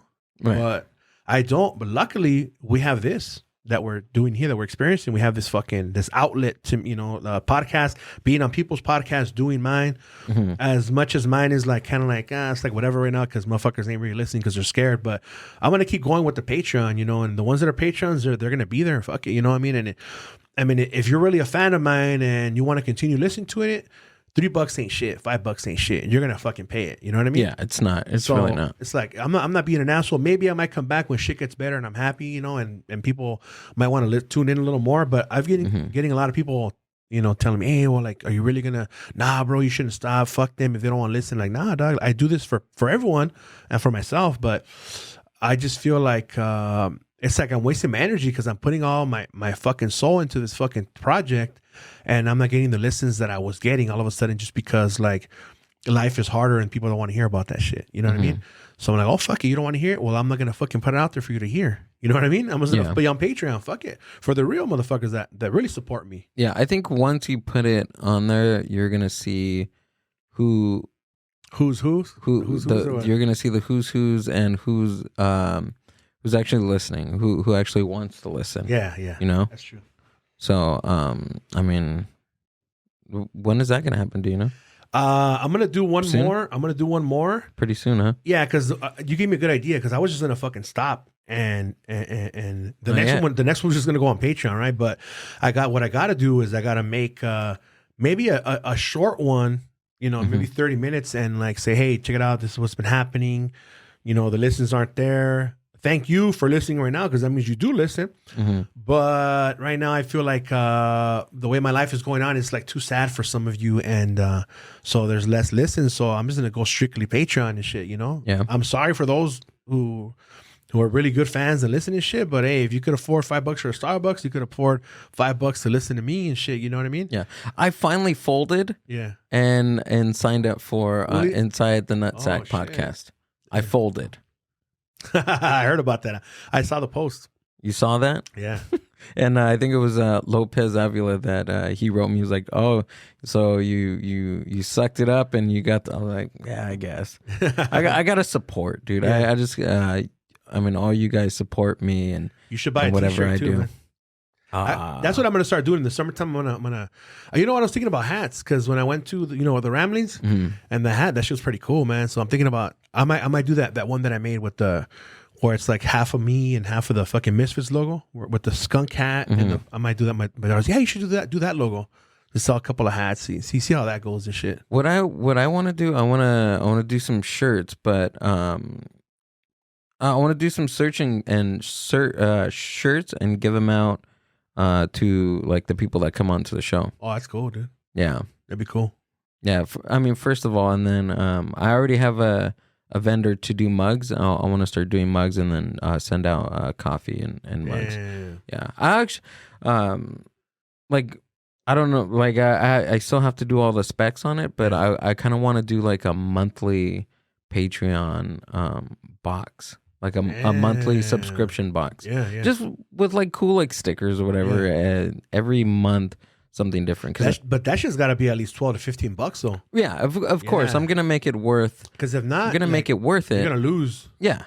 Of course, because the content is free, but still, it's like it costs money to have fucking this studio, this lighting, fucking the internet, all that shit costs money. The fucking equipment, Yeah, that's what people don't see, and sometimes, but at the same time, somebody who's gonna question why you're charging, they're not really supporting you. You know what I mean? Because they don't really see what it takes to, to produce this shit. You know what I mean? Yeah. I mean, like, I don't know. Like, I have my things with Patreon and other people that use Patreon, but I don't know. Maybe it's time that I do that. Yeah. But I don't know. I'm still thinking about it. You should hint about it like how you're doing right now. Mm-hmm. That way people get an idea that you're gonna do it, and then just keep talking about it. That's what I did. I was hinting about it. Mm-hmm. I've had it in April. It'll be 2 years. Oh, really? Okay. Yeah, but what I do is I don't. It's like my digital piggy bank. Yeah. I just allow it to fucking pile on and shit, right? And then it actually helped me out one time, man, like maybe like last year. Mm-hmm. My wife had stopped working and I was on my own, and we had some savings and shit, and we just kept tapping into that, and then eventually that shit went away. And I went into my I had like $500 in there, and I pulled them out, and that really? That helped me save the rent. Oh, wow. It helped me pay the rent. And after that, shortly, I got a job, the part-time job, and now I'm cool. That's how I manage now. But that actually helped me. So it was a good thing that I fucking have that, and I don't touch it. It's just there. Question: does Patreon take a percentage out? They do. It's a small percentage. I think it's like 3%. It's not 1%. Significant. Nah, it's small. It's small for the service, So it's a percentage out of your total. Out of your total. Yeah. Out of your total. Okay, not like, each person. No. Okay. And like, let's say for example, 3%. You said, right? Yeah. Like, let's say I have it, right, and then Whiskey J has it, right, and let's say I have a certain amount of fucking Patreons, right, and I subscribe to his, right. So what happens is we end up breaking even. Yeah. His is $5, mine's $5 is cool, But for the ones that don't support me back and I follow them, it just takes it from the money that I have in there, $5 or whatever. You know what I mean? Gotcha. Yeah. So I have to make one now. If you want. But are you gonna subscribe if I make one? You gotta put content on there though. Not see, that's why like that's what okay. If I didn't have the Patreon, I would stop podcasting and just go strictly to music. Because I know a couple of bands and I've been wanting to perform some shit, right? So but I haven't made music like seriously in about 2 years, dude. I haven't made music where I just fucking do that shit. What do you mean every seriously? Fucking day, like seriously into it. When I want to just make music and dedicate everything to music. Right now, that's in the back burner. And early on in the podcast, I would fucking do the podcast, and I'm producing it, and all of a sudden, I'll come up with like a quick little intro fucking song. It's about 30 seconds, whatever. Because those are easy to make. Yeah, they take like 5 minutes, and so I was still producing music. And I was adding it to my recordings, right? But all of a sudden I just stopped doing it, and I haven't made a song in fucking about 1.5 2 years, So I think if I didn't have the Patreon, I would have. So the Patreon is what's saving my podcast. I would have just stopped. Like, you know what? Fuck everybody. I've done 119 episodes already. Yeah. That's more than enough. Even the motherfucker's gonna say that. Oh, there's some podcasters that couldn't make it and they stop podcasting. You know what I mean?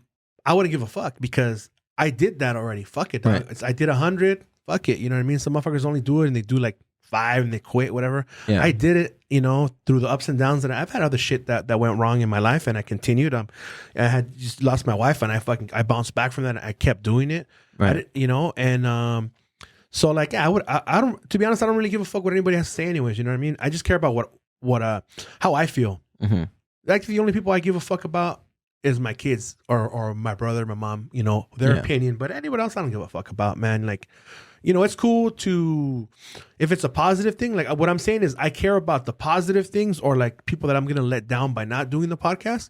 But the negatives were like, oh, this fool fucking stopped doing it. He's weak. But I don't give a fuck about that shit, because I know my reasons behind it. Why am I doing it? No, who cares? Yeah, who gives a fuck? You know, so, we're adults. Yeah, I'm an adult. This is like some we're high adults, school. dude. Yeah, we're content creators. Yeah, it's some high this school is what shit. we do. Yeah. So like, yeah, so like, but that's the only thing that's saving it, dude. Or else, I go strictly into music, and trust me, dude. Like, I've even been asked before if hey man, like, are you willing to perform over here? I'm like, you know what? I'm thinking about that in the future. I'm gonna it'll be like my brother and my son with me, you know, playing instruments, and I'll just have a backing track and, you know, sing and shit like that. I'm gonna do it before I die, hopefully, unless I die first. But I want to do that before I die.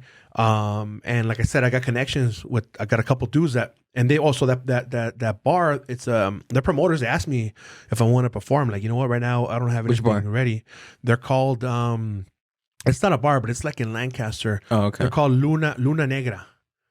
And they're it's the musicians. Some goth. It's like a husband and a wife. They have a fucking some goth thing. And in the beginning, they were real cool with me. They would listen to my shit. They would fucking the homie was, hey dog, let me know when you actually release something. Let me know so I can buy it, so I can play it at the club. Nice. Yeah. And then the Cure concert went down. I think it was 2019, and they were there and I was there, but I didn't see them because I was in the front, dog. You know, with my wife. And there was people posting videos of the Cure, and it looks like a fucking flea circus, right? I'm like, oh, look at these motherfuckers, dog. At the Cure concert, you can't even tell what the fuck they're looking at, right? So I'm like, at the Cure concert, it's like a fucking flea circus. And I put my experience. This is me at the Cure concert, and you see Robert Smith right in front of me, right? Oh. And I don't know if they took it like I'm making fun of them, but they just unfollowed me because they probably thought I was making fun of them and shit, you know? But I wasn't. I used somebody else's picture for that, you know? Yeah. Or I've done one where it's like people are at the Hollywood Bowl and they take a picture of Morrissey. They're way the fuck on top, like at the Hollywood Bowl watching Morrissey. And then I'll show my experience. I'm fucking right there touching the motherfucking stage, homeboy, you know? Yeah. So people get offended, you know? But you gotta understand that I'm very passionate about that, about watching people live and who I watch live. Like, I want to be there. I want them to see me fucking, you know what I mean? And that's what Morrissey says, like, you know, like the Mexican audience, like the Mexicans, like, they want you to see them. They want you to acknowledge that they're there and shit, you know? And that motherfucker, they're singing and they're looking at you, so they're performing to you. Whereas if you're way the fuck in the nosebleeds, you're just a little fucking speck. Yeah. You know, I don't know. I'm weird like that, man. But I have to be in the front or I won't go. Really? Yeah. Unless it's free. Yeah, because usually, like, when they open up the general admission, like, you have to get there, like, really early. And that's what I would do. And I was telling my brother, like, man, my wife she was down, man. Like, we're there like 4 hours before the concert starts in line. And then 2 hours waiting for him to come out. She was there with me, dog. Yeah. Never complained. We're even on a fucking video of, there's a Morrissey DVD. It's called Morrissey Live 25. We're in the intro. They're interviewing people. You could see us in the background, dog. Oh, that's cool. Yeah, it's fucking bad, dude. So I wasn't gonna get interviewed. I was like, nah, I was too shy. Yeah. If it would have been now, I would have been like, oh fuck yeah. She's like, hey, come on, maybe do it. Like, nah. But so we're in the background. Yeah. We're maybe like 20, 28 years old, like, or 30. So I look totally fucking young. I'm not even wearing glasses and shit. I have hair. Yeah, it was cool. I have hair. Yeah. I've recently just started getting into that, like, at concerts, going up to the front. Because before, like, dude, I would just go to shows and just get fucked up, go in the pit. It's a different experience. Yeah, absolutely. Yeah. When the Coffins Cat played over here in at the Ontario Toyota Arena. Yeah, I was right there up front. How was that place? Is it big?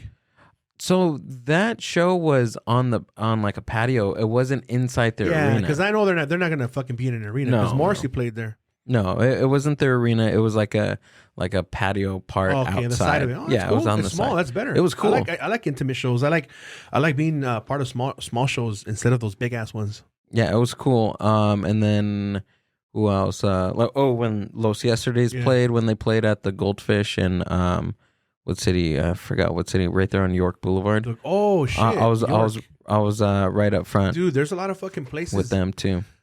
I live right by there. Trish Toledo, fucking, she was there. She was like in the she was in the audience. Yeah. And then Adrian Carmine has a song with her, and like he brought her up as a special guest, and cool, she was there. Fuck yeah, it was pretty cool. I live maybe like about 10 minutes from like York Boulevard where that shit's happening. There's a club called the Offbeat.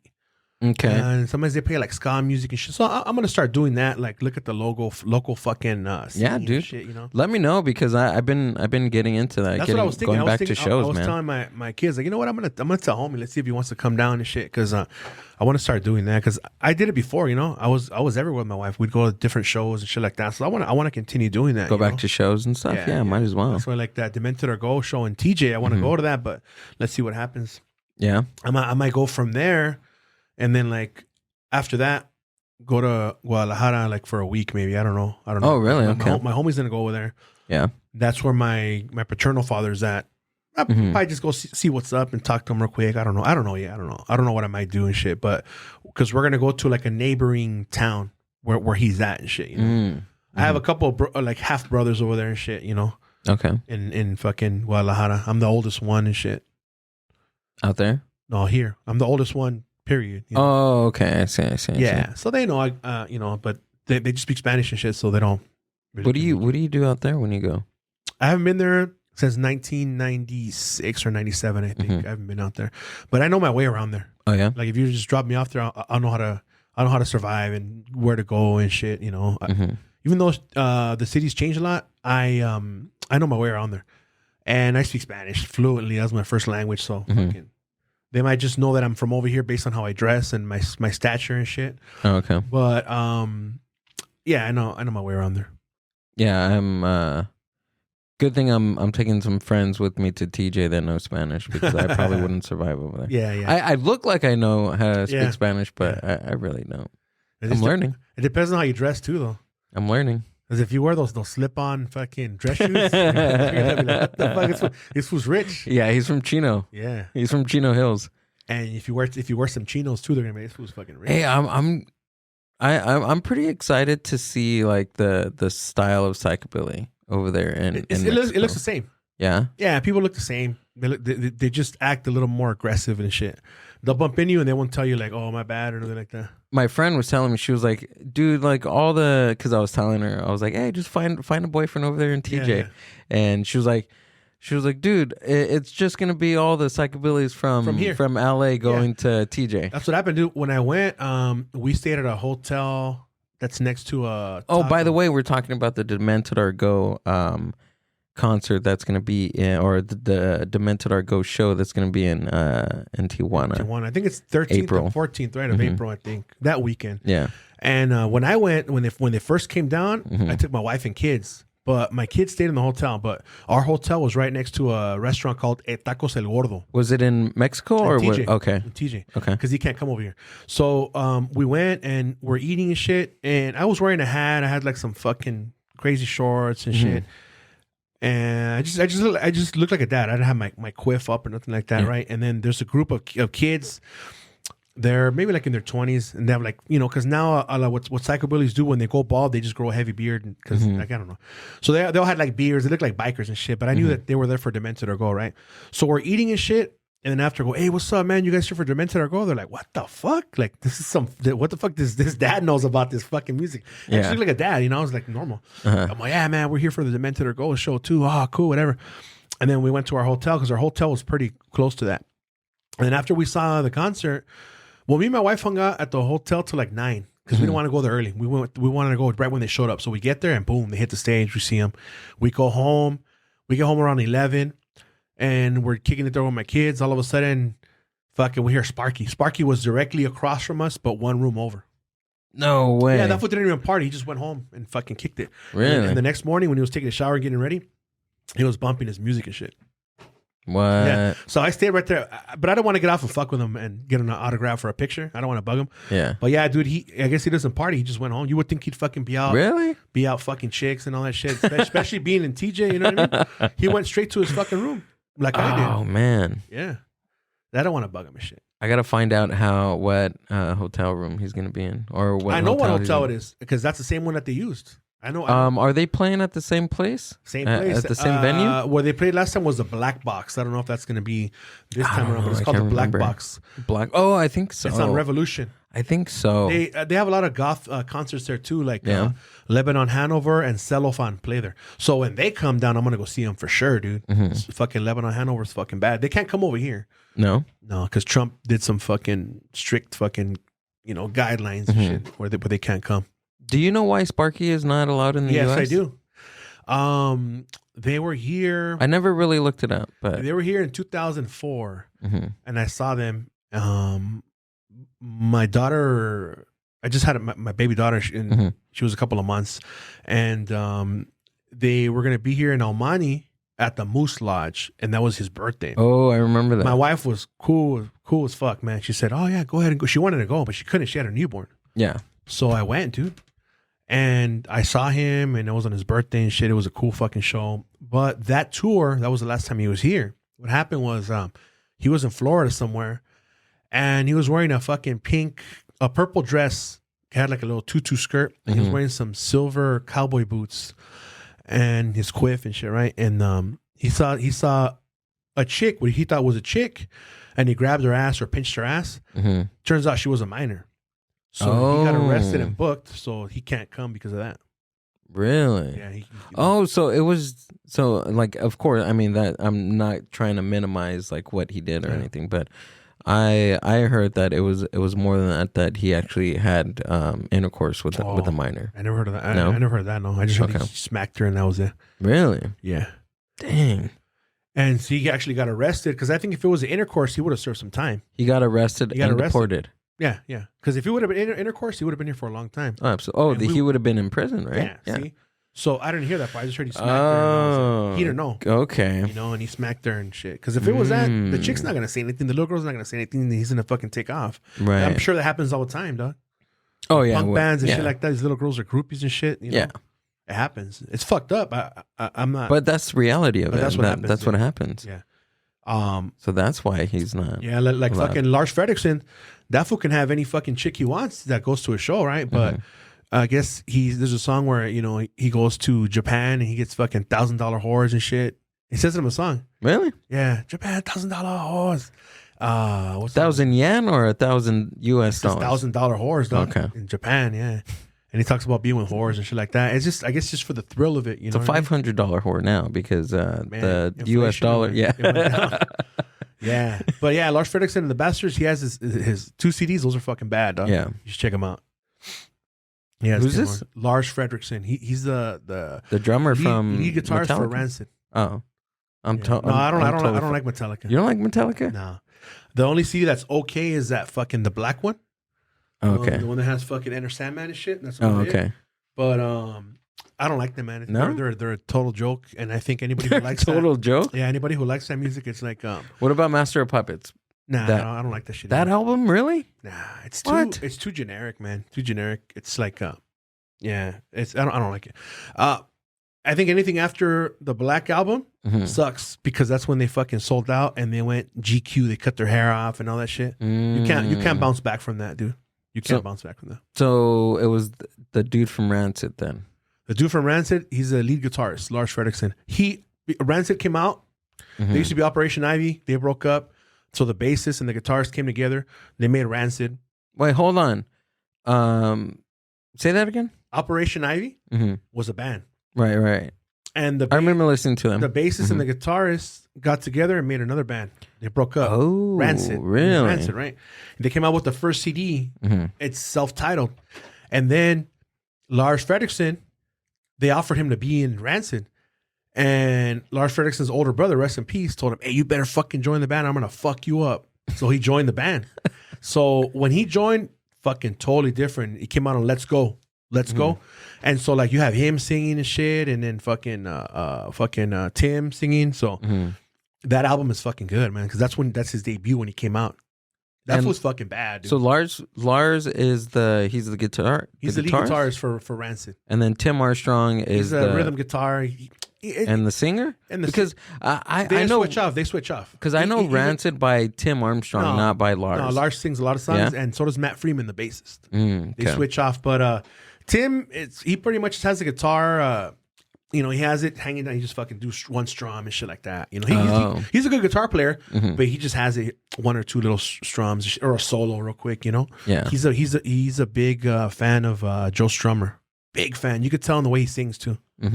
Yeah. So he's a big Joe Strummer fan. But yeah, Lars Fredriksson and the Bastards are fucking bad, dude. But now he's a fucking skinhead. Okay. He's a skinhead, but I mean, people who don't know about subcultures are gonna think he's a neo-Nazi, but no.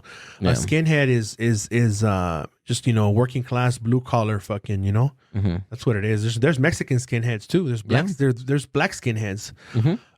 It's a way of life. But what happened is the fucking the white fools, the KKK, took over that shit and they made the white supremacist skinheads, which these working class skinheads, which are sharps with their skinheads against racial profiling, will beat the fuck out of those dudes. If they see them, they'll clash and shit. Yeah.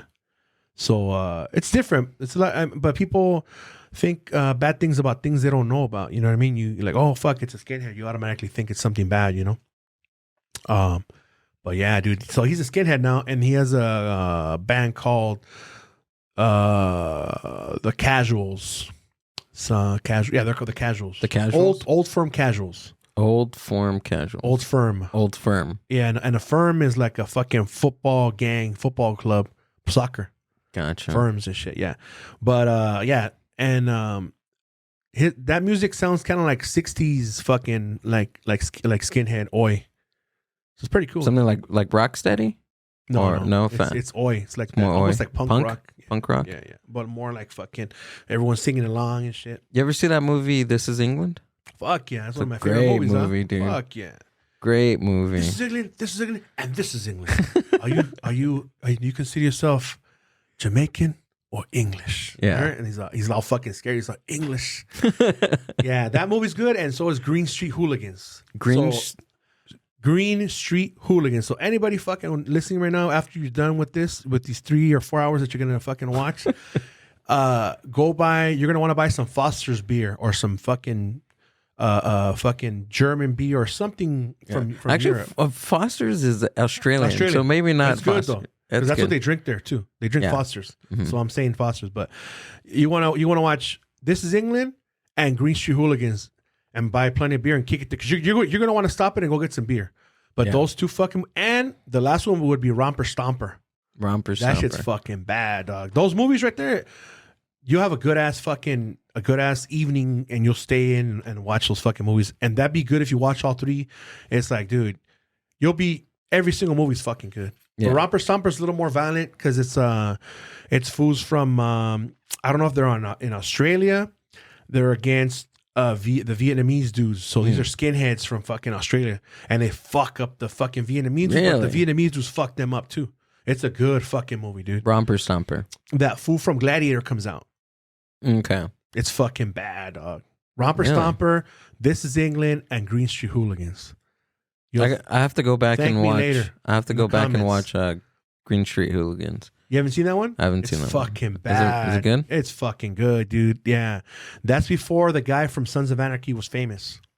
Oh, okay. The white dude that everyone fucking named their kids after? Jax. Yeah. Okay. That named their kids. They did, dude. I know a lot of people that did. Jax? Yeah. Jax. Okay. Yeah, I haven't seen that one. This Is England for sure, dude. I remember that one. Yeah. Yeah, when I was like 14, 15 years old. Fuck, you saw it when you were that young? Yeah. I think, no, hold on. 16. Fuck. 16, 17 years old. That's a good time. I'm surprised you didn't turn into a skinhead. Just now you got the hair. Well, I like the, I like the style of. It's fucking expensive though, man. I like the style, yeah. Fred Perry and Ben Sherman shirts. Yeah, so like back then, I kind of dressed like a skinhead, but I had a quiff. Okay. Yeah, I had my Doc Martens. Yeah. I used to have sport white laces. Yeah. White laces or green laces. Yeah. I used to switch off, and like the straight leg pants. Yeah. Had small like little cuffs. Yeah. I dressed like a skinhead, But you had a quiff. but I had a quiff. They say that Morrissey's a fucking skinhead with a quiff. Really? Yeah. Yeah. Because a couple songs are kind of racist. Like there's one called Bengali and Platforms. Mm-hmm. And it says, because life is hard enough when you belong here. And he's singing about a person from India. Mm. Life is hard enough when you belong. When you belong here, life is hard enough because Yeah. that means he belongs here. Okay. He doesn't belong here, right? And there's a couple songs where they, and he said a couple of comments about like the Chinese, because you know that the Chinese, there's a Yulin Dog Festival, Mm-hmm. and he says that they're a subspecies. That The Chinese are a subspecies because they eat fucking dogs and cats. Wow. So he's saying that. He said on record. He said that. Really? Yeah. Wow. And he said that Madonna keeps adopting like the kids from Africa, and that she's gonna fucking skin them and eat them. Jesus Christ. That was just crazy shit, dude. Crazy shit. Okay, we didn't get into it on the Rambling Alcoholics podcast, but I wanted to ask you about your thoughts on Girlfriend in a Coma. We never talked about it. Oh, we didn't, huh? No. I think realistically what it is, it's like a metaphor. She's in a coma because she doesn't want to talk to him. She's mad at him. Oh, okay. That's one idea. Okay. But he didn't have a girlfriend because he was asexual. Mm-hmm. He didn't want to have sex. But there was a friend that he had, and I don't know if he was ever intimate with her, but her name was Linda Sterling, and she used to be in a band too. And that band has a good fucking song. I just can't think of the name of the band, but it's really, really good. But she's a photographer. That's his friend. And Linda Sterling. Yeah. And on The Queen is Dead, I think it's got the song Cemetery Gates. And he talks about, it's a dreaded sunny day. I'll meet you at the cemetery gates. So like they're walking in the cemetery, him and her. And he says, a wild is on my side. So a wild is on his side, like Wild's grave is on his side. Mm-hmm. So they're talking about being in the fucking. So that was them. They used to fucking just hang out in the graveyard and kick it and fucking hang out, take pictures and shit. That was like one of his best friends. And she was a female. But it's not about him fucking anybody up because he didn't do that. You know what I mean? Okay, so it's not literal. It's not a literal song. No, a lot of the things that he wrote were like comedy. It was meant to be funny. Like satire. Okay. Like some girls are bigger than others. Mm-hmm. He's like being funny, And they asked Johnny Marr, like, "Hey, dude, that's a badass riff. That's a badass song." Johnny Marr is the guitarist co-writer. from the Smiths. Did you get mad when he fucking started singing? Some girls are bigger than others. He's like, no, because he did what he wanted to do. And I was open to whatever he wanted to do creatively. So no, that's fine. And so yeah, he wrote about that. But what they say, there's a conspiracy on that CD. And what's the name of the CD called again? The Queen is Dead. The Queen is Dead. There's a conspiracy surrounding that, and it's about Princess Diana. The first song on side A on the cassette is Smash, and Arches. And on side B, the 13th song is Smash. So Arches and Smash, right? And she smashed into the 13th arch under the bridge. It was an arch and she smashed, right? There's a bunch of things, dude. Also, some girls are bigger than others. Some girls are bigger than other girls' mothers, right? Mother Teresa died too around the same time. But she is bigger. So some girls are bigger. So she's more famous. Princess Diana's more famous than her. Oh, okay. So there's a lot of things, man, that there's a website you can look into it. I didn't really read into it because it seemed like they were trying too hard to make it all connect. Gotcha. But the 13 and all that, you can't deny that because it's on there. Somebody probably heard the Paul is dead theory about the Beatles, and they ran with it and they wanted to make connections for the Smiths. Yeah. Right. What do you think? Nah. Did we get into it the last time? About Paul McCartney? Yeah, Paul McCartney. Mine, we just talked about how that fool's dead and he got decapitated and Diana lost her leg and shit. That's just real though, because the new one doesn't look like the first one that came out. Yeah. But I'm not a Beatles fan. Like, I mean, I think they're okay, but for me, the Smiths are way fucking better. Like way fucking better. So to you, the Beatles aren't a gift from God. Fuck no. I could do without them. Beatles or Stones. You can erase all their fucking music. Beatles, yeah. Stones are shit too. You can erase all their music, and I wouldn't give a fuck. Really? I wouldn't give a fuck. It doesn't do anything for me. It's too. Also, you know that it's. I mean, some people might say that okay because of the popularity, a lot of people like it. It has to be good.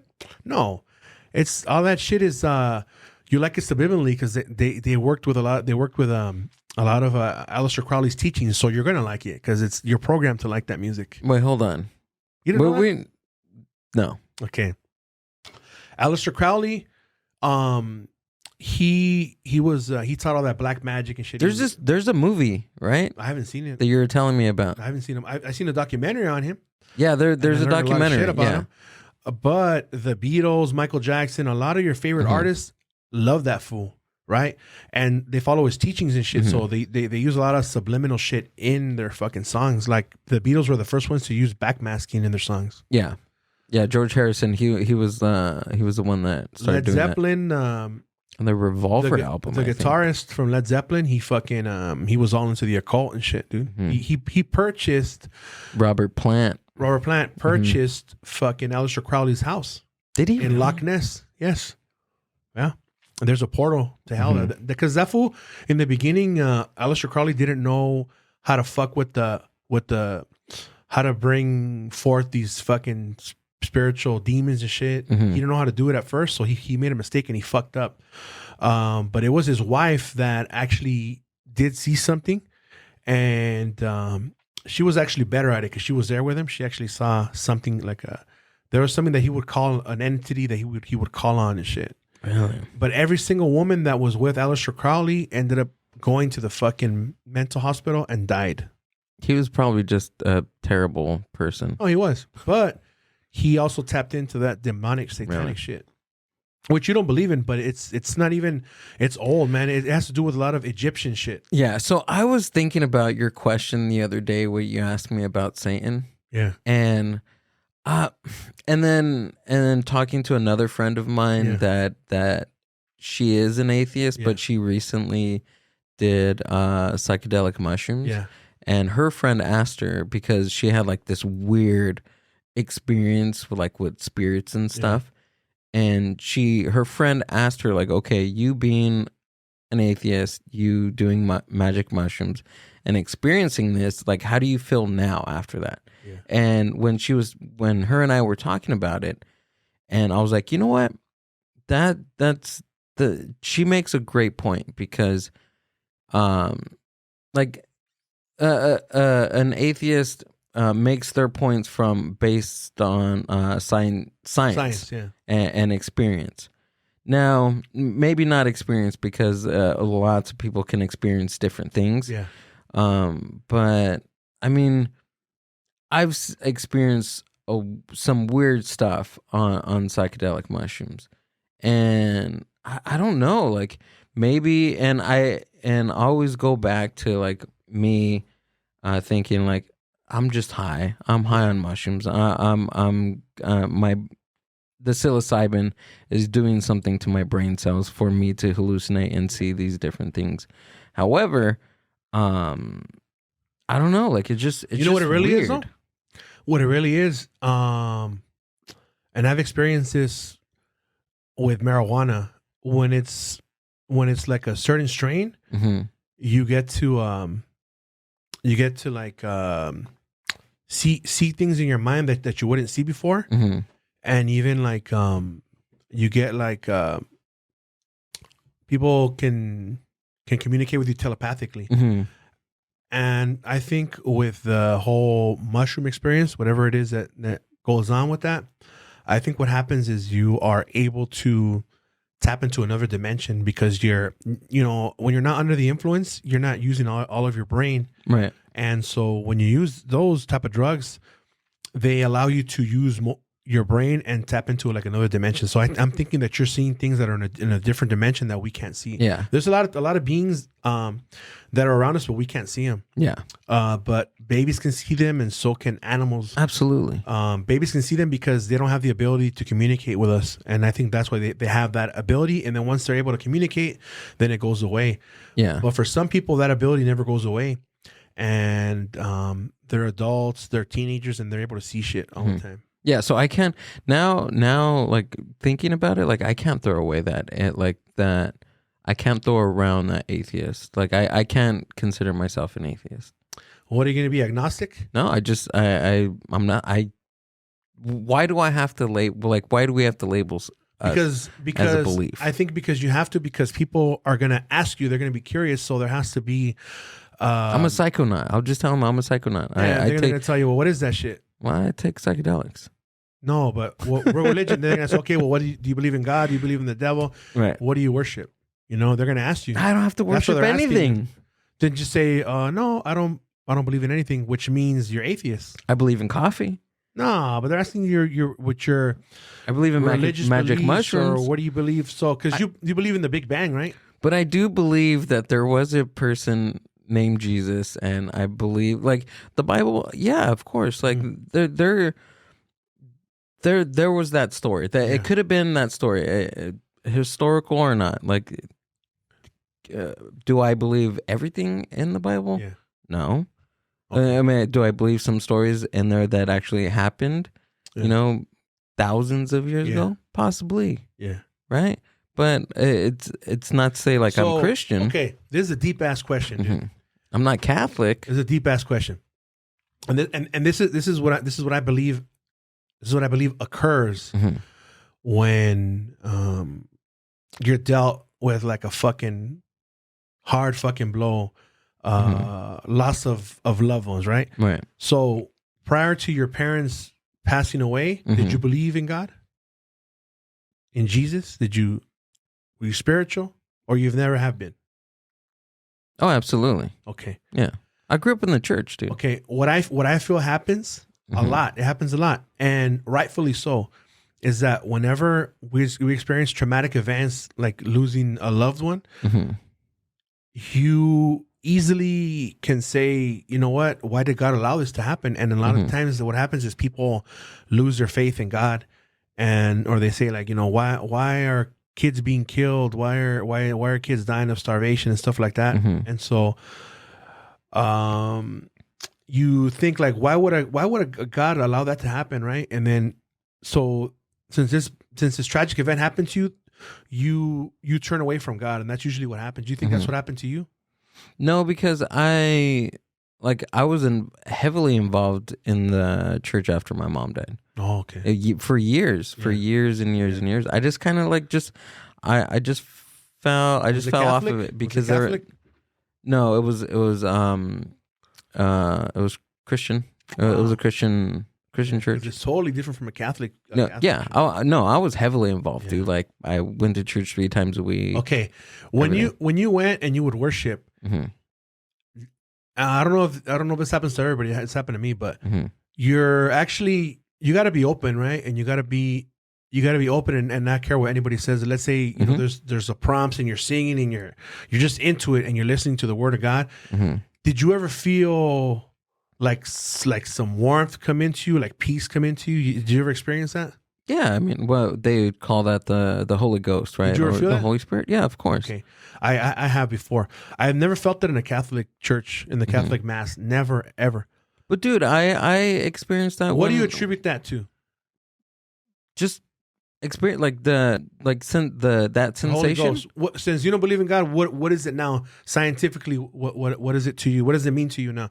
What's causing that? I mean, I don't know, because I've never felt that anywhere else besides church. You've never felt it like when you grew up at on karaoke night singing? Never. The only time I felt something close to that was a couple hours after my wife passed away. She's laid out in front of me like this, right? Her head's here, her legs are here. Yeah. And I'm here and I'm fucking just crying like crazy, like a fucking madman. And I look up to the sky and I'm asking God why? Like, why is this happening? You know, why? And like maybe like 2 weeks prior to that, we were watching a service on TV, on internet, and he said that the pastor said that it is better to be in the house of mourning than in the house of mirth. And what the house of mirth means is like partying and being happy, right? So all of a sudden, I would say a couple of minutes after me asking God and questioning why is this happening to me, that scripture came to my mind, right? And then I understood. I understood that I'm experiencing this so I could know what mourning feels, and I felt like peace. I felt warmth. I felt like the presence of God, and I understood. As messed up as it is, my wife is no longer alive, and she's here in front of me. And reality hit me, but I felt that peace, and I felt that I'm experiencing this, so I know. So out of that, I realized that that what I'm experiencing right now, this loss of a loved one, this mourning, this fucking agonizing pain, it's fucked up, right? But I'm feeling this because grief is a lot more powerful than love. It is, and I know that. I've learned that from that experience. And what it is I'm feeling this way. It's so beautiful that I'm crying and I'm feeling so messed up because this person is no longer in my life. But that's happening because this person showed me so much love, and I gave her so much love, and that's why I'm feeling this. Yeah. And so after that, I feel this peace come over me, and my kids are with me, and I'm telling them, hey, you can cry, just cry. It's all right. Look, I'm crying. It's okay. Like, and I allowed myself to cry. And so, yeah, I realized that that's why this is happening, because, and then I was even thanking God. I'm like, thank you, God, for allowing me to experience this. And I was able to express what I was feeling. I was speaking through my heart, dude. And I was thanking, thank you, God, for allowing me to feel this. And thank you for letting my heart speak. And I'm speaking what I'm feeling, dude. And like every time I'm crying, people behind me are like crying. And, it just felt like I was directing like an orchestra of pain is what I call it, because I'm crying. Everyone's crying after me. Yeah. But it was beautiful. And I felt that. And then after an hour of crying nonstop, her parents showed up and I sat down with my kids and I felt peace. And then after they were going to let us view her for 2 hours, the last half an hour, they gave us, they said, you know what, we're going to give you guys another half an hour. So me and her mom go up to my wife, and I'm touching her, right? Her arm. All of a sudden, I feel warmth. She's warm again. And I'm like, man, I'm not going crazy. And I touch her, and she feels warm. She was cold. I felt her when she passed away, and she was cold already, right?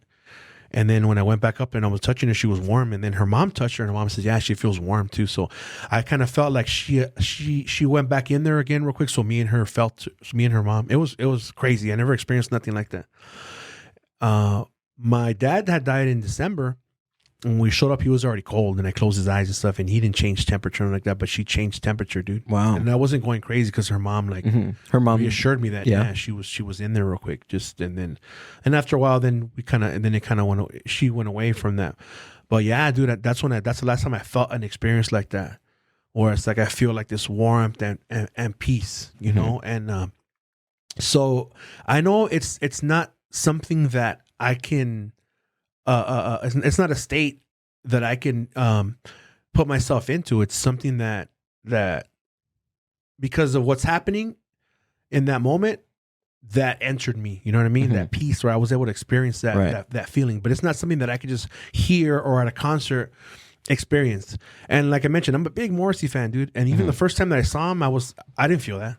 My heart was beating like crazy, and that was it. But I've shook in his hand. I fucking been right there in the front. I don't feel that. Yeah. Oh, because I'm not a fucking, that's not my idol. I God knows God's number one for me. And despite this occurrence, me losing my wife, I haven't lost my faith. And I told myself I was not going to allow myself to lose my faith in God. I could very easily do that. Oh, why'd you take my wife? F that, but no, like everything happens for a reason, man. I truly, absolutely, truly believe that. What it is, I don't know what it is. But I've been getting a lot of things that I come across, and they say you had all these bad things happen, but good things are going to happen to you. I keep coming across that. Yeah. And I'm not looking for it. I'm not searching it. I keep coming across it, So I don't know, man. Yeah, I mean, I wouldn't change like losing my family. I wouldn't change anything because it made me who I am. Yeah. It just makes me the person that I am today. You know what?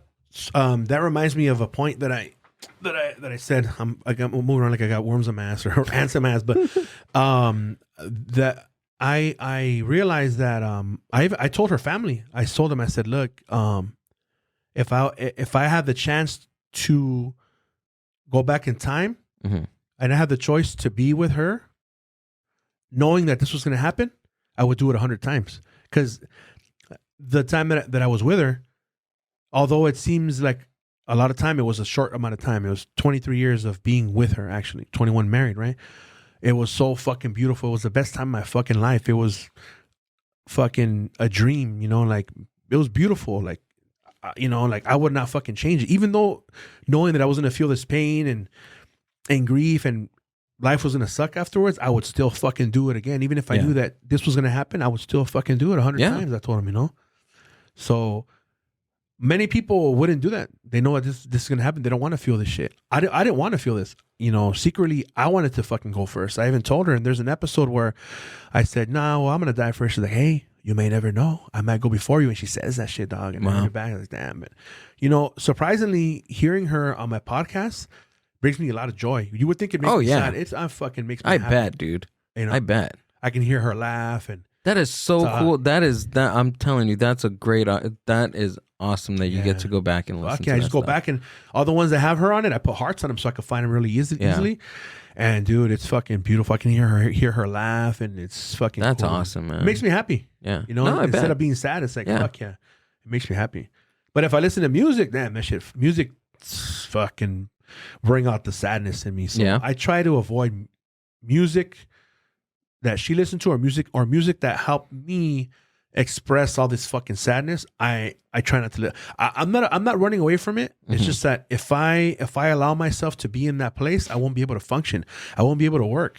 Sometimes when I'm driving, I'll be driving and I'm fucking crying and shit. And then when I get to the place I have to service, I'll sit there for like 5 minutes and I'll still continue to cry, and I'll snap out of it, and then I'm fine, you know, and then I'll be cool. But like I said, I don't run away from it because it's reality and it's what's happening, but I don't allow myself to be there too long.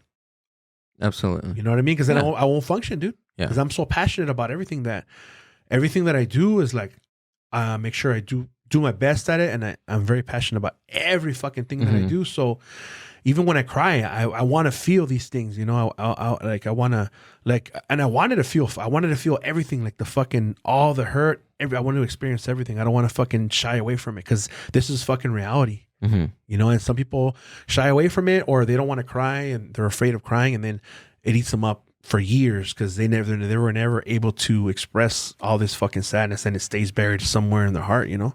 Yeah. And I don't want to do that. So long answer short, I don't know if I believe in Satan or not. But in order for the devil to exist, God has to exist. Right. Good and evil. Maybe, okay, so maybe there is I mean, maybe there are a negative entity and a positive entity. I mean, well then you're acknowledging, you're acknowledging the existence of that, but you just don't want to give them the name that people have given. Maybe, I don't know. That's what it is. It could be. Yeah, you don't want to give it that name. Yeah, it could be. It could be that. Yeah. Yeah, I mean, so you don't believe in the Big Bang, right? That shit just fucking blew up, and all of a sudden you have a heartbeat and fucking your lungs work. Well, it didn't just start like off like stupid. that. That's fucking dumb. No, man. I'm just saying. I'm like, it's not like the Big Bang happened, and that's what they say though. And then, but it happened over millions and millions and millions of years. Yeah. There was organisms that evolved over millions and billions and billions of years. None of that shit. I don't believe none of that shit. But that's the cool thing is we have the ability to believe whatever the fuck you want to believe, and I think the way that we can coexist is by respecting each other's beliefs. Yeah, and the people that I've come across, as far as like podcasters, they might talk shit behind my back, but at least when they're encountered with me and I open up about my beliefs and what I believe, I'm never ridiculed. they respect it. Oh, okay, you believe that? Oh, well, why do you believe it? And I explain it, and that's cool. You know what I mean? I mean, unless you're on like an atheiist podcast, right? Yeah. I mean, to somebody refuting then they're gonna try to debating. And I'm gonna have to do and I'm gonna have to fucking debate and shit like, which I wouldn't want to be on. I know back a couple of years ago, somebody reached out to me and they kind of mentioned that they kind of wanted to kind of debate me. I was like, okay, well, you got to let me know what the fuck we're going to talk about so I know what the fuck to bring to the table and I'm prepared, you know, because you're going to be prepared with what the fuck you're going to attack me with. But in the end, he didn't do that. I guess he thought about like, damn, this was probably going to fucking fuck me up or something, you know? So he didn't do that and it was a normal podcast. Okay. He respected me, I respected him, and it was cool, you know? Right. But I wouldn't want to go on anywhere to debate anybody because my job isn't to convince you of anything. Right. My job isn't to change your mind. My job is just to, I feel, is give you the information that I know, and it's up to you if you want to look it up or if you want to believe me. Yeah. I just feel like it's my job to tell people the shit that I know about, and that's it. It's not my job to fucking change your mind. Right. It's all up to you. What I do know is that later on you're gonna see that I was right, and I don't want to see that. I would rather you listen to me and do your research and then you discover on your own the truth. Then later on, because I'm not the kind of person who says I told you so. I really am not. I don't like being like that because I don't think my intentions of wanting people to know the shit that I discovered isn't so I can prove them wrong later, but it's to really inform you and for you to have this knowledge, to share this knowledge with you. That's all it is, you know? Yeah. It's not to change your mind or to fucking, I want to be helpful. It's shit that I'm seeing that maybe you might not see. Just like I welcome people's opinions on what they might think that I'm wrong about. And then that way I can listen to what you got to tell me. And then I, as an adult, can fucking look into it, decipher it, and see, well, you know what? He is right. Maybe, you know, because I was told one time by one of my friends, he was my boss. He's like, you know what, Jose? Like sometimes we don't, as human beings, we don't see what it is that we're doing wrong or how we treat others, right? Because you are within yourself. But if you should ask somebody, hey, like, you know, what do you think I should do, or how do you see me? Like, what do I do? And it was really good advice because, like, you know, you could be doing this shit and hurting someone or with what you're saying, but you don't see it because you're not that person. And if that person is not sharing how they feel, or if the person who's outside seeing what you're doing is not telling you, you're going to keep doing the same thing because you don't see yourself doing that because you're not experiencing what they feel because you're not the other person. So I think communication is very important in relationships, any kind of relationships, whether it be boyfriend and girlfriend, marriages, fucking friendships. It's very important to communicate how you feel. And that's something that with age you learn. When you're a kid, you're like, I don't give a fuck what they think or how I make them feel. Or I shouldn't tell them how I feel because they're going to think I'm weak. Right. But as an adult, I would say maybe when I was like 35, 36, I realized that you have to be able to express how you feel. Like, let's say, hey, dog, you know what you told me, that shit really hurt me. That kind of pissed me off. Dog. Why'd you say that? Or this, you know what I mean? Yeah. Rather than being all mad and not talking to you and like, fuck this fool. He said that. Fuck that motherfucker. I'm not going to talk to him. It's better to, you know, tell them how you feel so they can work on it, or if they don't, then you can make that decision. Well, you know what, this motherfucker's not going to change. He's going to be the same way. Fuck him. Leave him behind. You know. Yeah, that's the worst thing too, especially in relationships, that you know, one party isn't able to, you know, talk to their other partner. Yeah, talk to the partner really about hard, man. About how they feel. Anything. Yeah. You know. With my wife, she wasn't really, and I knew that, you know, she wasn't really, she didn't really express how she felt and stuff like that. So, but I mean, like if you said something that mildly offended her, like, oh yeah, you know what? Yeah, she would tell me. She would tell me that. Yeah. Okay, yeah. So she was good at that. She was good at that. Yeah, that's what that was a point that I was. Yeah. That's very important, man. Yeah. Or there's certain things. Like I was dating a girl and like I'd see her, like, her attitude change a couple times and I'm like, hey dude, like what's going on? Sometimes they won't tell you. Yeah, it's like, hey, like what I do. But I would be open and say, hey, tell me when I'm being an ass. So I can correct exactly. That. But she was like, but her point was always, why should I don't want to tell you how to act differently, because if this is you, then that's you. I don't want to change you. But I think right? Yeah, but you're asking that because you care about how she feels. Absolutely. And you want to correct that. And Absolutely. You're willing. I mean, that's really good that, that you were putting yourself out there and you were willing to change what it was about you that was bugging your partner. Right. I don't like saying partner because it sounds like a gay union. But your girlfriend, whatever it was that was hurting your girlfriend, I hate that fucking word. I was the timing to see how long you were gonna tell me that. About the gay stuff? About the partner thing. Yeah. Because I don't like using that word. We're all inclusive here on the Mind Buzz. Yeah, I know that. But I'm not, so. Okay. Yeah, but yeah, dude. So that word, so yeah, man. So like, I think the fact that you're willing to say, well, you know what, if it is bugging you, that means that you care enough about the person that you're going to correct it. Some people are like, you know what, 100%. I am what I am, and that's it. If you don't fucking like it, fuck you. But but that doesn't allow your relationship to work. Yeah. I mean, because I want it. I wanted it to work. I wanted it to go somewhere. So I mean, communication was key, right? Yeah, it is. It is in every fucking relationship. Like I said, friendship, partnership, whatever, Yeah. It is, dude. That's the fucking root of everything is communication. You have to know how you make the other person feel, whether it's happy, fucking sad, angry. They got to let you know so you don't keep doing that shit, Right. And then if you're willing to do those changes, then you're showing that you care about the person. Yeah. But some people they just don't. It's weird though. I don't understand why people are like that. It's weird, man. And those little fucking things would make such a big difference, and it would make the relationship work. Yeah. Because you're willing to make it work, but they're not willing to do something as simple as telling you, hey, you know what? I think you should stop looking at girls. Well, that's common sense, right? Or I think you should stop doing this because it makes me mad. Okay, cool. And then you fucking work on it. You know what I mean? But if you're afraid to say those things, then it's never gonna. That's just gonna keep happening, and the person's gonna keep getting hurt or mad. Yeah, yeah, and especially if that's not happening with one person, and then you take that to another person, and that keeps happening. I mean, come on, there's one common thing in all bad relationships, and that's could be you, right? Yeah.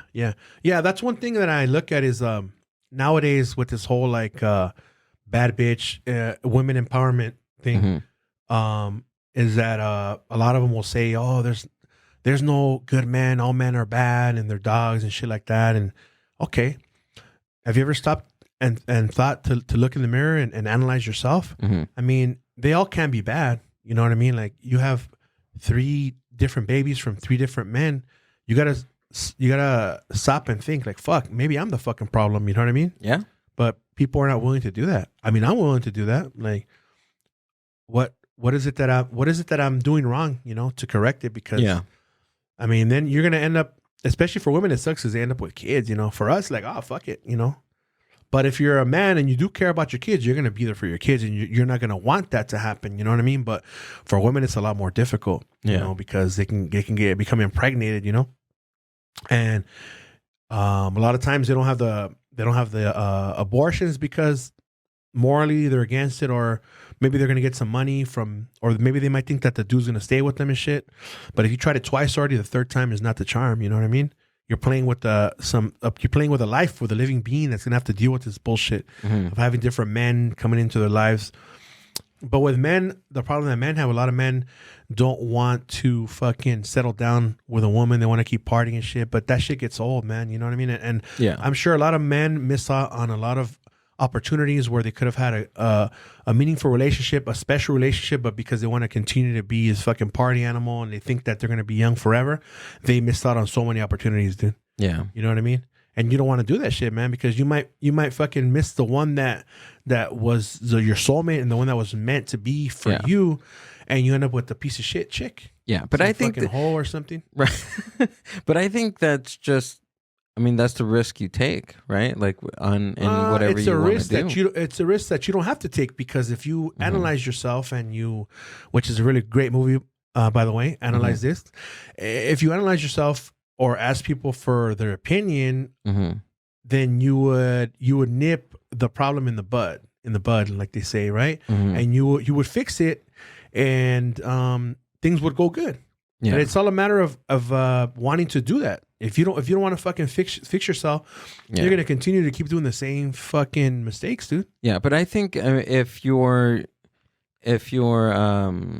partying and everything, and like, oh, I want something meaningful, but still continuing to party, you can't. Then you can't. But if you're just partying and going out and hanging out, being yourself, and that's what you really want to do, then that's fine. But then you shouldn't be in a relationship. Exactly, that's what I'm saying. You shouldn't see, like, for me, like I said, like, we're old school, man. Me and my wife, right? So she never had a girls' night out. I never had a guys' night out, because we got married so we can be together, and we loved each other's company. We fucking go everywhere together. You know what I mean? Right. So, and that works. And I look around, and my peers, and they practice, girls' night out and this and that, and the chicks end up cheating on the dude ends up cheating on the chicks, like on the wife. So why even do that? I mean, because we're human beings, and the flesh is weak. You know what I mean? You see a fine ass chick, maybe you're drunk and you're with your friends, and she gives you the chance to fucking tap. You're gonna tap, and it's like you're gonna fuck up what you have at home for fucking 2 minutes of you busting a nut, dog. You know what I mean? It's stupid. I mean, call me whatever the fuck you want to call me, but I'm a traditional man, dog, and like I believe in being a one woman man. Even though people might say you get tired of it and shit like that. Well, that's why you got to fucking think about who you're gonna settle down with. Luckily, I fucking absolutely. That's what it is, dog. Like, people would tell me, hey, dog, like, you don't get tired of being with your wife. I'm like, fuck no, dog. No, I don't, dude. I don't feel like being with other women. Like, fuck no. For what, dog? I'm happy. And that's why I'm telling you, like, you got to set your what you like, your preferences, and stick with them, because if not, then you're going to be that guy who's fucking with a girl and she's faithful to you, but you're fucking around going everywhere, you know what I mean? Because you're not happy with her. So you got to be true to yourself and true to them. Like, hey, well, if it's someone that you're not willing to spend the rest of your life with, then you shouldn't be with them, Right. And of course, these decisions can be made. They don't have to be made fast. They can be made slowly by living with them.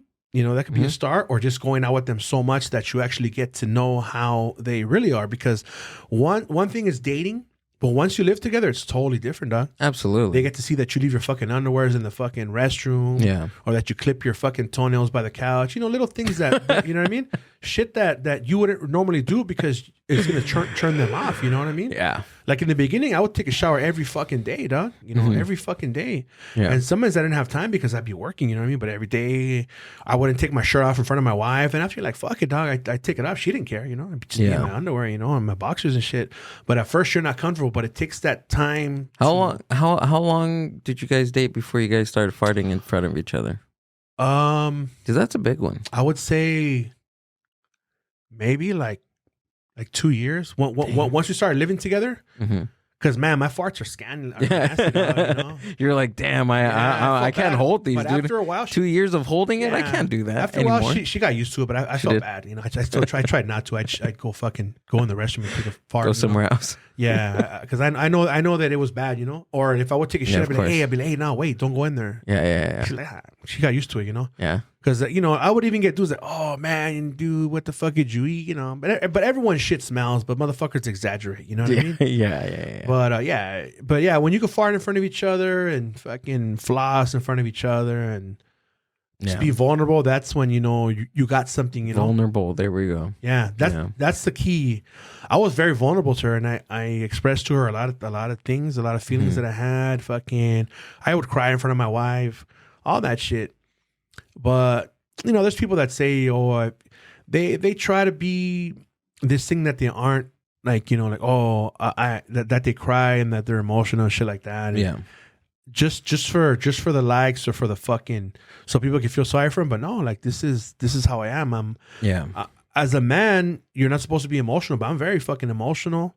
emotional and passionate and all that shit. I'm not like the average man, to be honest with you. You know, you see me and I have this big, scary fucking dude, powerful man. But just like I am that, like, you know, I'm fucking loving too and fucking passionate and caring and shit. You know, qualities that a lot of good men have. But you don't know about that because they don't talk about it, and we're not fucking taught to be like that. You know, that's being emotional and loving and passionate are supposed to be weak traits that make you less of a man, right? But looking at me and the way that I am, it's like it shows you that it's the opposite, dog. You know, I'm everything. I encompass all those fucking feelings and all those fucking, you know, everything. I'm everything, you know, and but I think I always say, man, like a fucking real man is gonna cry. A real man is gonna tell you how the fuck he feels, right? And not give a fuck, and he's gonna tell you. Absolutely, yeah. But my thing is, I try to show by what I do and what I say, that there are different ways to do things, and that was my mission in the beginning when I wanted to make this podcast, is to show that there's different ways of thinking and shit. You know what I mean? Yeah. You might not agree with it, but it's a different way. You don't have to be this fucking cookie cutter way, you know? And I think I've been doing a good job at it. Mainly, you know, at home with my kids too. I show them like, hey, like, you know, it's okay to cry. It's okay. Like something like a couple of days ago, I was in my room. I think I came home from work. It might've been Saturday morning. I came home from work and, you know, I told my wife, hey, I'm here. I talked to the ashes and stuff, and I have a portrait up there, and I'm home, baby. And all of a sudden I got sad, man. I started remembering her, and I got her portrait there in front of me. I got her pillows next to me. I smelled the pillows. I smelled her scent, and I got emotional. I started crying, and I allowed myself to cry, you know, and then I think I was gonna go somewhere, and I got dressed and I went out there to the living room. My kids saw me. I still had tears in my eyes. I didn't wipe them away. It's like, fuck it, you know, this is what's happening with me. Or they'll see me crying. They don't comfort me. I tell them not to comfort me, because when you get comforted, then it stops the feelings that you're having. You stop them from fucking escaping your mind and your body. So yeah, and I told them, hey, at the funeral, if you see people comfort me, stop them. I don't want them to stop me, because then they stop you and they take you out of that fucking moment that you're feeling. And I want to experience all these fucking moments, whether they be happy or sad, because it's life, you know. So I don't stop myself from feeling that shit. I don't stop myself from just when I get too sad, because then I won't function like I mentioned. But yeah, besides that, man, I want to experience all the fucking emotions and shit. You know what I mean? It's good, man. It's good. But I think as men, we're told not to. But it's no, you dude. Good, you gotta practice. Yeah, you have to. If you're feeling it, dude, you have to just go. I mean, even if it's fucking go by yourself. Go inside your room and just let it all out. That's what. And I was in my room and I let it all out. Yeah, and I don't want my tears. I mean, and that way my kids know, like, hey, because it's not healthy to suppress emotions. No, absolutely not. That leads to mental shit. You know, yeah. Like later on, you have like dad issues, or I don't know. It's fucking. You end up you develop some weird fucking fetish or something. You know what I mean? Because you stopped your body from experiencing a feeling. You know what I mean? And it'll develop into something else. It needs that. There's a reason why your body is experiencing that, and there's a reason why your body has to fucking do that. Yeah. There's a reason. Yeah. There's a biological reason why you have to cry. I call it like purging. Like you're purging of emotions. You're purging them out. Because after that happens, you feel. I feel great. Renewed. You feel renewed. I feel good. You feel good, dog. Yeah. Yeah. I know at the fucking Marcioki, you were telling me you wanted to talk to me, but I guess there's 20 people and shit. You're like, yeah, man, I want to talk to you about, just about shit that's been happening with you. And I'm like, yeah, dog, whenever you want to, call me and shit, like, who was it? I talked to somebody else too. I was talking to him. Some homie that's going through some shit right now, dog, some heavy shit. And he was there for me and his wife were there for me when Liz was in the hospital and shit. And like I said, in my stories, I'll post whatever I'm feeling. And then, so I love music, right? So, and I'm not saying it like how fucking TikTokers and fucking Gen Z says, I love this. I love music. Yeah, of course. I love music. Yeah. So since I love music, I have this ability to where if I'm thinking of certain words, all of a sudden a song will come on, like I mentioned earlier. Yeah. And so I put a song up there, and it's a Juan Gabriel song, and he talks about how I see many people laughing, hugging together, and they're happy. And then there's me. I'm by myself, right? And I feel this pain, right? And that's what I was feeling at the moment, right? So I put that, and what I like to do is I like to put the lyrics. So you're watching a video that I recorded, and you're also seeing the lyrics. And at the bottom, I put like it was like a cloud raining, a little cloud, and there's a little teddy bear head, and the bear's crying at the bottom. Mm-hmm. And so the homie liked it. He goes, "Hey, dog, I'm going through that right now." Like, fuck, all right, dog. Is everything all right? How, you know? And then he went into it, and man, he's going through some shit, you know? And I was like, fuck, dog. Hey, dog. At the end, I'm like, hey, man, if you ever fucking need someone to talk to, call me up, dog. I'm here, homie. Like, you know, I'm cool, homie. Call me whenever the fuck you want, dog. Because like sometimes you need that. You need to have people to talk to. Yeah. Especially like you need even if they don't give you advice. Yeah. Just so they hear you out. Just letting that stuff out that you've been thinking about, that you're having being emotional, just letting the situation out, talking about it makes a person feel so much fucking better. Because I've had people where like I'm like fucking pouring my heart out to them, right? And they're like, you know what, man, I have no words. And I don't get sad. I'm like, that's fine. I'm like, that's fine, dog. You heard me though. Yeah. That's all I wanted. Just for someone to listen to me. Like sometimes when I get sad, like on the way home, like I'll call you, I'll call Uli. I know you guys are busy. Sometimes I call my homie, he picks up sometimes. And before I had my wife to do that, I would call her and she would listen to me, right? And I felt good. I don't have that anymore, right? So I look to other people and I'll call you guys, and sometimes you're busy or whatever. But then when I talk to you guys, I feel good. Or sometimes I'll talk to Uli and he's listening to me, he's engaged, and then I feel like he's doing something else. Oh, you know what, dog? You sound like you're busy, homie. I'll let you go. And, you know, I'll hang up or whatever. Or I'll talk to you, or, you know, if I can get through to you. But yeah, just that helps out, dog. That helps out, you know. Or sometimes I'll have my homie, he'll call me out of nowhere and like, fuck yeah, you know, I'll just be talking to him and shit. Because the job that I do, I'm an exterminator, so I'm like spraying shit, and I got my fucking wireless headphones on, and I'm talking, and I'm pretty much my own boss, dog, you know. So I'm working as long as I get my job done. Nobody trips, and that's what I do, you know. So yeah, man. Even sometimes daily, you need that shit to talk to somebody. You know what I mean? Like I talk to my kids and stuff like that, but it's different, you know, because they're not adults, you know. But yeah, I talk to them, and I tell them to talk to me about their emotions, how they feel. Talk to me. I'm your dad. You know, I'm not gonna be judgmental. I said, you guys talk to me about sex, about anything, dude. I'm cool as fuck. You know what I mean? I really am. Like, but I mean, they've yet to talk to me about stuff like that. But you know, it just feels good to have someone. And I think, but I mean, even opening that door up to them to tell them to, hey, I'm your dad. You can feel comfortable. You can confide in me if you are having some issues, right? Yeah, because then they're gonna go to the wrong fucking person, or they're gonna try to go at it alone without having the knowledge to be able to deal with the situation, right? And they're gonna crash. But now, if you speak to me and I've gone through a certain situation, then I can give you the advice because I've been there, and this is what I did, and this worked out for me, or this didn't work out for me, you know, right? And I think a lot of people fail at things because they are afraid to ask for advice or for an opinion on a situation. And they say, fuck it, let me just see what happens. When you shouldn't have to do that, because a lot of people have experiences, you know, and that's why I like to listen to podcasts too, and stories or people talk, because then I learn from their mistakes. Instead of me going through that fucking mistake, I learn through other people's mistakes, which is a lot better. Yeah. You know, you don't have to put yourself through that situation when you don't have to. Yeah. You know, but I think podcasting really helps me. It's like therapeutic, even though I know someone's going to listen to it at least, you know, even though they're not giving me feedback on it, just being able to express what I'm feeling, and it's out there fucking for everyone to listen to.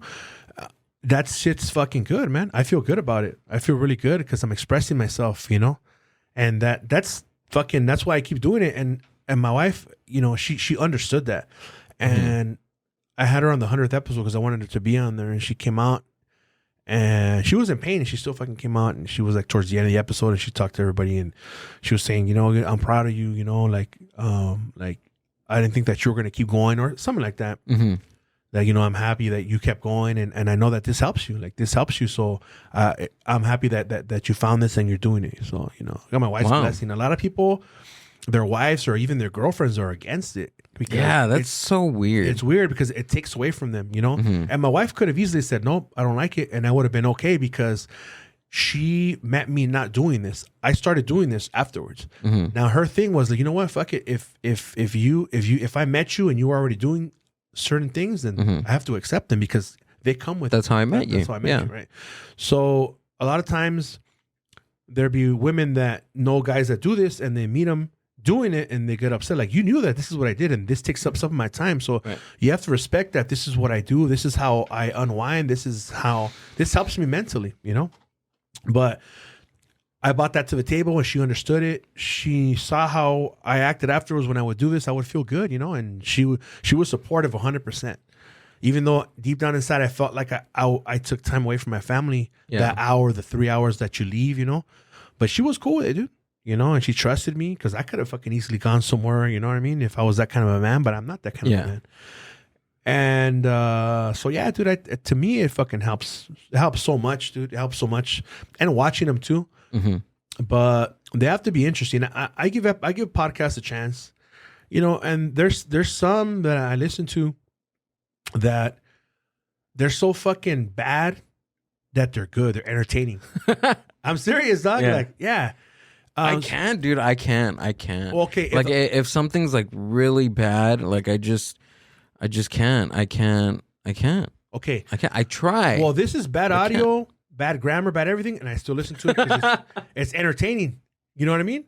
And there's some that they speak right, and their audio is good, but they're just not interesting. You know what I mean? They're just not interesting. And you're like, fuck, like, I want to listen to this, especially when it's a solo. Dude, when you're doing a solo and you're not interesting, I think a lot of it has to do also as well with your voice. Your voice has to be animated. It's got to have different levels. It's got to go up. It's got to go down. It's got to be exciting. It's got to be sad.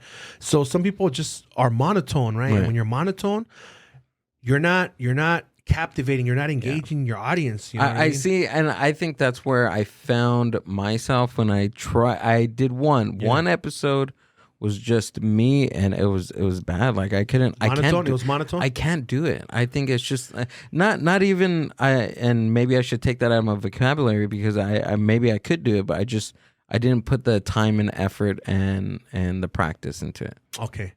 Yeah, but I think even if you practiced it and shit, I think that's just you have to be good. There's and not even being good. I mean, I think it's just you have to have a certain personality. Yeah, to it takes be able to do that. It takes a certain person to do that. Yeah. There's a lot of people that I can imagine right now and think of, and it wouldn't work out, you know, because they're not. It just your personality you have to have the personality to be able to be engaging and also not only the way you sound, but also what you're going to speak about. Has to be interesting. You have to lead an interesting life in order for people to just sit there and listen to one person speak. It's got to be interesting, right? I'm not saying my life is interesting, but I feel confident enough to do my solos, but I add one element to it, which is music in the background. It's just in the background. And what that does, the music, what it does is it when as you're gathering your thoughts and you have like these 1 to 2 second pauses, which if there wasn't music in the background, it would disengage the listener. So sometimes what I would do is I'd be speaking, and as I'm thinking of something, I'll turn the volume up on the song, so the song will take over. The song, there we go. And all of a sudden, when I gather my thoughts again, I'll come back again, bam, and I'll just keep talking. So that's cool. Yeah, I do that. So yeah, man. I think for me, I'm lucky enough to where my music, my the way I speak is animated. It goes low, it goes high. I'm very descriptive. I go into voices and shit like that. I've been gifted with that, you know. I've been gifted with the ability to storytell, you know. And I'm not just putting that label on myself. I've been told that by many people, by my peers, fellow podcasters, that I'm a great storyteller. And I think that is passed on from my mom, and genetically, you know, I have that where I'm a good storyteller, where I can get into character, I can get into voices, I can recant the story, and as I'm doing it, I'm feeling the emotions that I felt, and I'm expressing those emotions that I felt, you know, as I'm speaking. I'm lucky I have the ability to do that. Whereas some people can be telling a story and, you know, they felt a certain way and they speak like this. And if I was to speak like this, then it'd be kind of boring, right? You know, it's not just monotone. So, right. So you tell the difference, right? Right. So thank God I'm not like that. But there are people that speak like that, and it's like, fuck, I try to give them a chance, and this is not, you know, it's not my cup of tea. But when they have somebody on, it's good because the other person might be animated or they might be speaking or telling a good story, you know? Yeah. But I haven't done solos because right now, if I do solos, they're going to be sad. They're animated. So yeah, there's different decibels and shit like that, different feelings involved. I express myself differently, but it's going to be sad because right now my life is sad. I don't have a reason to be. Oh, I do have a reason to be happy. I have my kids. I'm alive. But as far as like my everyday life is still the same. It's fucking sad, right? It's sad. I don't want to be alive. Straight up, you know. I don't want to be here, but I have to continue to live. So if I take you into my mind, I feel like I'm gonna make you feel that way too. You're gonna fucking be sad, and people don't want to feel that. You know what I mean? There's people that call music depressing. I don't think music is depressing. I hate when people say that shit. Like, oh, Joy Division, oh, that shit's depressing. Oh, Morrissey, that shit's depressing. It's not depressing. It's just that you're afraid to experience these emotions, but it's good to experience these emotions through music or through things that you're taking in because you're experiencing these emotions. Even a movie can make you fucking panic. It can make you nervous, and that's a good thing. Because you're experiencing these feelings without really experiencing them in a situation that's happening in your life. You're experiencing them through a movie. You're experiencing them through somebody's storytelling. They're taking you to a dark place, but the good thing is that you're experiencing these feelings without you experiencing that situation. And that's a good thing. That's why we like movies, because they scare us, because they make us feel fucking suspense. They make us feel sad. They make us hate the fucking, when you hate the villain, he's doing a good fucking job. Fuck that motherfucker. He's just fucking acting. You're crazy. You hate this guy. He's doing his fucking job, right? But you know, people are so good at what they're doing that they're engaging and they make you feel these fucking emotions. And that's fucking awesome, man. Also, I like when you watch a movie and you feel sad and you shed a tear. They did a good fucking good writing. That's good writing. Like Coco, when I first saw it, that shit made me kind of sad, you know. Now that I see it, I know what's gonna happen, so I don't get sad. But whenever, you know, there's movies like that make you feel certain emotions, that's fucking good because you're feeling these emotions subconsciously. You don't know that you're not going through that, but your body is experiencing, you know, sadness or happiness or all this. And I think it's healthy because you're experiencing all these things without you going through them. Yeah. That's what I think is big. If a musician or a band can get those emotions out of you, that's fucking awesome. That's amazing. Yeah. Then that musician or band is killer. Yeah. Because I mean, especially that's what they want, right? That's they want you to feel stuff. They want you to feel something. Make you feel things. Yeah. Right. So like, I knew about this singer. Her name is Chavela Vargas. She's the first ever like lesbian fucking mariachi singer. Really? That she was, I forget where she's from, but she was from South America. Maybe she was from Costa Rica. And growing up, she was a female. She was a little girl, but she always felt like she wasn't like girly enough. She always felt like she was like a boy, right? She was a beautiful woman when she looked like a woman, right? And so she discovers. Wait, when she looked like a woman? When she looked like a woman. She looked like a woman, like a oh, woman. Okay, yeah. You know, some people look like women, some people look like butches. Oh, okay. So she looked like a woman. She was beautiful, like a woman, right? So she had long hair, curly hair, like makeup. Is she trans? Yeah. No. Okay. See, to me, that's where you're going now. But see, the thing is, based on today's standards. You could say she was trans because she has short hair, but realistically what a trans is, but it got changed because everything gets fucking changed and perverted nowadays. But what a trans really is somebody who gets their fucking surgery and they transition over because it's a sex. But now they're trying to say that sex is in your mind. It's not biological. But anyway, that's a different story. So she felt like she wasn't girly enough. She found women beautiful, right? And she discovered mariachi music. Right. And so she said, you know what, fuck this. And she went to Mexico, dude. And in Mexico, she met Jose Alfredo Jimenez, which is a very popular mariachi singer. And she befriended him. She started singing the music. And I remember hearing her before. And I liked it because it was fucking sad, right? I liked it. but it didn't speak to me yet, but I did like it. There's a song called La Llorona.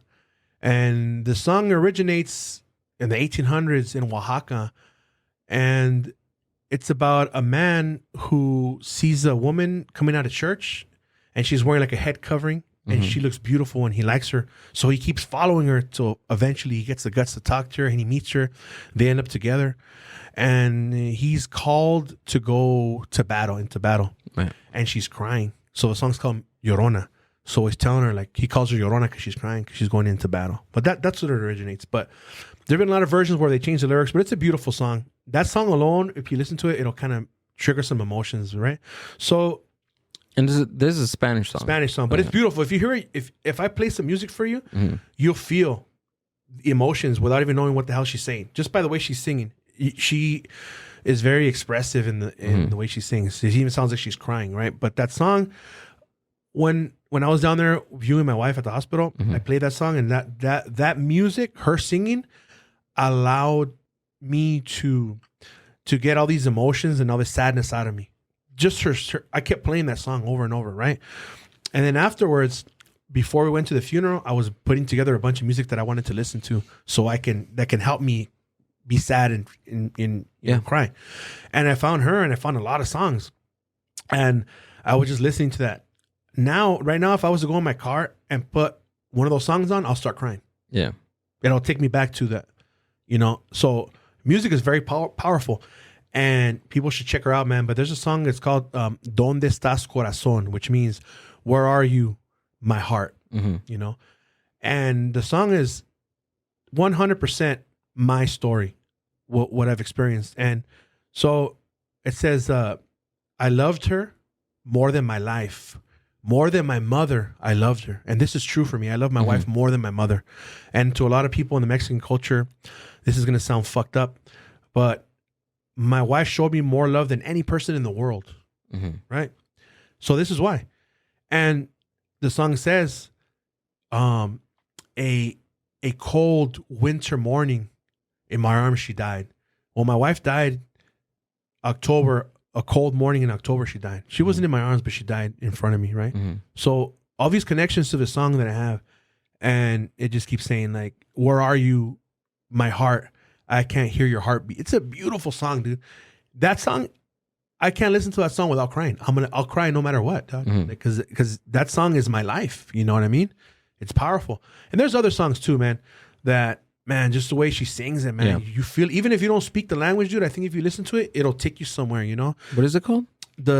She is Chavela Vargas, but the song is called Donde Estás Corazón. Beautiful fucking song, dog. Beautiful song. And also because it's everything that I'm going through, exactly to a T, She died in a winter morning. I loved her more than my mother. And then when she says, like, where are you? I can't hear your heartbeat. It's beautiful. And then she has other songs too that, even that one, it says, like, I keep living with the memory of that love, and it says how, like, those beautiful nights that we spent together, where I caressed your hair and I felt your skin. It's beautiful because it takes me back, because I imagine those times with my wife, and it's beautiful, man, because it makes you sad, but a lot of people don't like feeling like that. But after the funeral, I was driving around with my kids. And my daughter said, "Hey, Dad, I think you should change it, because I'm crying, dude. I'm driving and I'm fucking crying. I'm singing these songs." Yeah. And so I changed it. I listened to my daughter. And but sometimes I'll listen to it. I haven't listened to it in a while, because I know if I listen to it, I just fucking cry, man. Yeah. It just has the power. Music is so powerful, especially when it relates to you. Because a lot of times when we listen to music, if you're a real true fan of music, not only do you listen to the music, but you listen to the lyrics. Yeah. Because the lyrics are very powerful, right? So we all wanna have, there could be, me and you could listen to a song, and that music could speak to me differently. Oh, absolutely. It could mean something totally different to me. Like, for example, Girlfriend in a Coma. Yeah. Right? To me, it's like, because she doesn't want to talk to him. And to some people, it's literally what he says. He beat the fuck out of her. He almost killed her, right? Let me whisper my last goodbyes. I know it's serious, right? Yeah. To me, it's like she just doesn't want to talk to him, right? So we have ways of interpreting songs, and that way they become meaningful to us, Yeah. But the average listener who just likes music, just listen to it. It might just be they like the melody. They might like a certain verse or repetition of a chorus that they like in the song. But for me, music is much bigger than that. To me, absolutely. I try to find ways for it to relate to me if they can, and then that makes the song a lot more special to me. That's why there's a couple of the Morrissey and Smith songs that I like. They're not hits. They're not number one hits. Like, for Morrissey, I like Seasick Yet Still Docked, which is a slow fucking song. And for the Smiths, I like Heaven Knows I'm Miserable Now. Kind of a slow song, right? It just what it says. It speaks to me. Right. And that's what we look for. We look for things that speak to us. And that's what, gains our attention. You want things, you don't like, for me, I don't like that new music. It's so repetitive. And the reason why people like that music is because it's so repetitive that it's catchy. Like, it's easy. It's easy. I know it. What speaks to me is things that aren't catchy, things that actually are saying things. That's why I like Morrissey and the Smiths, because there's a couple of hooks that get you, but a lot of the times the verse will say something totally different. Whereas in other songs, they'll say something, then there'll be a chorus that repeats everything, and they'll repeat the same fucking verse again. With Morrissey, he changes certain words. It's very hard to sing one of his songs live because sometimes the lyrics change. It's not going to be the same thing that the intro said. That's why I like it. So because it's also telling a different story. It's not repeating the same shit over and over. Yeah. But yeah, man, music is a big part in my life. So that's why I was like, you know what? If I stop doing podcasting, fuck it. I'll just keep doing the music. Right now, that's in the back burner. But right now, if I had to say what got me more attention or more success, it would be the podcast. Because my music, it was only a couple of people that knew about it, but it was also my peers who are actually performing and doing music who liked my shit. They like my stuff and they follow me. These are bands that don't have to follow me, but since they see that I do the same thing that they're doing, I'm a musician, I'm making music. Only thing is, I've yet to do is add lyrics and singing to it, which I got to do, which I can be a writer. I can write fucking how I feel. I can express how I feel. I can write a song. But when it comes to my music and my music in the background playing and I'm trying to come up with lyrics, I can't do it for some reason. Really? But I'm a good writer. I can write things and I can make up songs like nothing and jingles. But when it comes to my shit, I can't do it. I don't know why. Why do you think that? Why do you think why? I don't know. And dude, sometimes I'd be driving and I'd be listening to my music on loop. And I'm trying to sing a melody to go with it. And that's good. But as far as lyrics, I can't, dude. I wrote one. It's pretty good, but I just haven't sung it. But it's pretty good. It rhymes and shit. But because sometimes we think that in order for music to be good, it has to rhyme, but it doesn't have to. No. It doesn't have to. As long as the music's good and your lyrics are good, they don't have to rhyme. As long as what you're getting your point across and you're making somebody feel something, or you're letting your feelings come out in a song, then it's good. Yeah. Last thing, because I write music too. Last thing I wrote and lyrically, it didn't rhyme. Hey, did it rhyme? I just thought about something right now. When you handed me the cup, you stuck your fingers in it. And I'm not a germaphobe, but I look at shit like that. And the good thing about this cup is that it says ball. So I'm making sure to drink out of it where it says ball, because you stuck your fingers in here. Oh, I did? Yeah. My bad. But it's all right. But is that an OCD thing?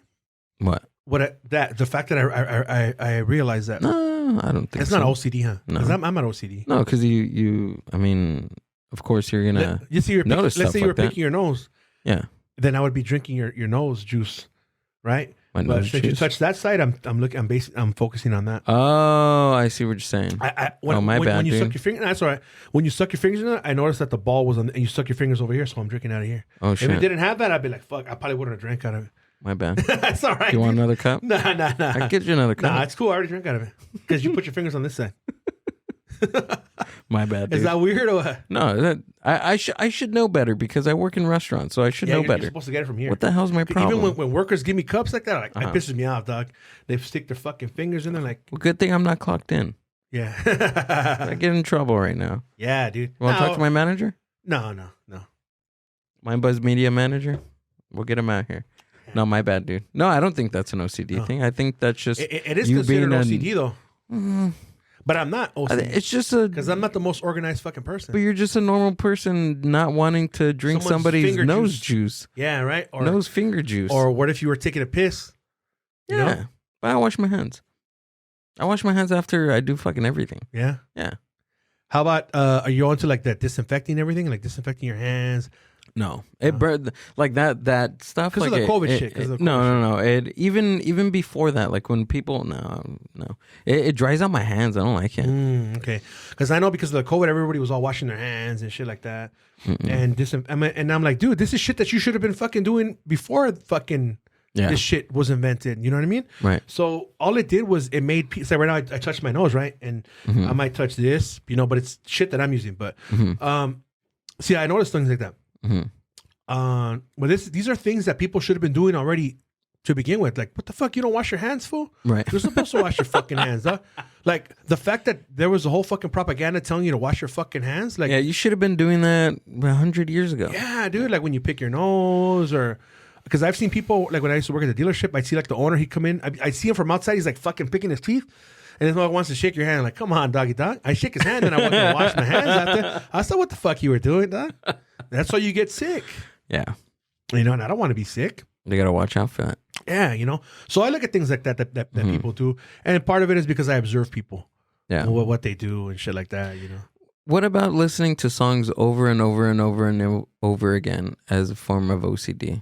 Do you think so? No, I don't think it's OCD. I think it's because I do that sometimes whenever let's say for example I record right now something, right? And I find the perfect song and the song will be fucking playing over and over and over because on your story, and then I'm looking for like a GIF to add to it, right? And it's funny because I would do that sometimes. My wife would like, hey, like stop playing it. It would drive her crazy. Yeah. As I kept playing the song over and over, but I'm not listening to the song. But that's what I'm saying, like in the car. In the car. I did that on the way over here. On repeat over and over and over and over again. I did that on the way over here simply because I was going to sing Creep. But I imagined myself singing it, standing up with a microphone. And I was remembering the lyrics. But then when I got here, I sat down and I'm like, oh, fuck, it's me kind of weird if I sing it like this. You know what I mean? So I guess I feel more free standing up singing it, right? So I came and said, nah, you know what, fuck it, let's not do it. But I was listening to the song over and over and over. But sometimes I'll have a song because on Apple Music, when you pick a song and you play it, it'll keep playing it over and over. It won't go to the next one. Oh, okay. And sometimes I'm like, what the fuck? I already heard the song like 3 times and I'll turn it off. Even though it's a song that I like, I'm like, fuck, what the fuck am I doing? I keep listening to the same song. But no, I can't do that. I think I get tired of the song unless it's something that What I like doing is I listen to a song, listen to a couple, and then I go back because I try like one time I'll listen to the lyrics. Okay, cool. Oh, I didn't think about that. First time listening to it, and then like the third or fourth time listening to the song, I will listen back to it and listen to the bass line. Oh fuck, this bass line is fucking dope. Like you don't hear all that at once? No, I can't. I can't. That's crazy. When I was a kid, because I zone in. I think for me, my personality, like I zone in on one thing. Like I can, but like throughout the whole song, like I'll listen to like a bass line. I was like, okay, bass line sounds cool, and then remove my focus on the guitar. Oh, guitar sounds cool, and then just go bounce back and forth. But I mean, the first time listening to a song, no, I can't. Like, I don't know. Maybe that's just me. When I was a kid, and that's before I played music or got super into music. All I would listen to was the guitar and the singer. I didn't listen to the drums. Now, I can hear a song and I can pick every part out. Yeah, I can pick out the fucking with the cymbal. What he's hitting with the cymbal. I can pick out the bass line. I can pick out if there's another bass line. I can pick out if there's 2 guitarists. I can pick all that out in one time that I listened to it. But before I wasn't able to do that. But no, I don't think I would need to listen to it multiple times in order to see what they're doing, because I can pick it out the first time that I hear it. Yeah. I guess everyone's different. Everyone's brain is different, Yeah, like bass. My big thing right now is just bass lines. Listening to different basses. Even there was a song that I listened to like a few weeks ago, and what drew me in was their bass line. What is it? It was I believe it. I don't think you've listened to them. They're a band called The Cannons. No. and it's a song. What kind of music is it? I don't even know. It's something new. Okay. It's new stuff. But yeah, the girl that I was dating at the time, she was listening to them, and we went to go see them in concert, and that's how I knew that song was because of the bass line. I remembered the bass line more than I did the lyrics, more than I did the guitar, more than I did anything. Yeah. Yeah, I think the song's called The Tunnel of You, I believe. Okay, I'll look it up. The Cannons. You know, it was a good band that it's not something that I would normally listen to, but I heard of them before because they were featured on a podcast as the main song. I think they're called Khruangbin. And the dude has like long hair with like bangs and shit, kind of curly, and he plays the Stratocaster. And there's a girl that plays the bass, and she has like bangs and like long hair. And they're pretty bad. She plays the bass. She has pretty cool fucking bass lines. But sometimes, one time I saw a video, and then like that chick, like her look, she like reminds me of my wife and shit. Like so much, dog. Yeah, so much. Like same body type, fucking everything, dog. The face, the look. I was like tripping out when I would see that. Actually, a couple of fucking artists that I see, it's like they'll remind me of my wife and shit. Like, there's a singer called Mon Laferte. She reminds me a lot of my wife. I've heard my wife, same body, skinny like that with the bangs. Just fucking knew how to dress nice, like different styles and shit. Yeah, it's crazy. She's really good. Yeah, you listen to her stuff? Fuck yeah. Yeah. You could tell she's a Bjork fan. She sings like Bjork a little bit. Yeah, she's really good. Yeah, it's crazy because I used to listen to it on my car, and my wife never told me she liked it or not.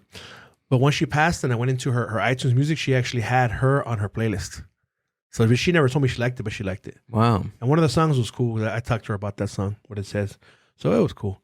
But yeah, man, it's crazy, man. Because sometimes like I'll be in the street and I'll see like women that look like her. Like I saw some like young, like she was maybe like in her 20s and she was with her boyfriend. I told my kids, hey, look, that's how your mom looked when she was like when I first met her. She was like real skinny and shit. You know, I trip out. Yeah, it's hard, man. Because sometimes like everything will remind me of my wife. I bet everything does, man. And but I don't get sad though. I get happy. But just when I listen to music, man, it's fuck. That's when it gets me, you know. Certain music, like fuck, man. But yeah, this shit happens to me like about my dad. Yeah. Like when I listen to certain songs, fuck, I'm like, oh, this was my dad's song. Yeah, you know, and then I just think about him for the song, and then that was it, because that was like one of the things that I told him before he passed away. It was like, hey, Dad, send me some music, like remind me about you. Damn, with the music. Yeah, because he was a big. He was a big music buff. Like he loved music. Like he loved vinyls. He loved oldies. He got me. Yeah. He got me into music. Like he was, he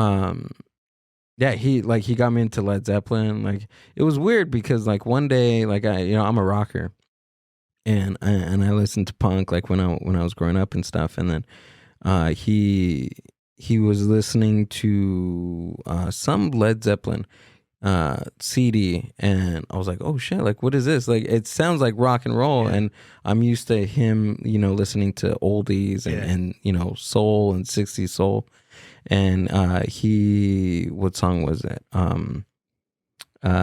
Fuck, I'm drawing a blank on this song, like but Black Dog, Rock and Roll. it was that aren't popular. Or? No, it was damn it, you need cooling, baby. I'm not fooling. Is that Heartbreaker? I'm gonna send you back. Yeah.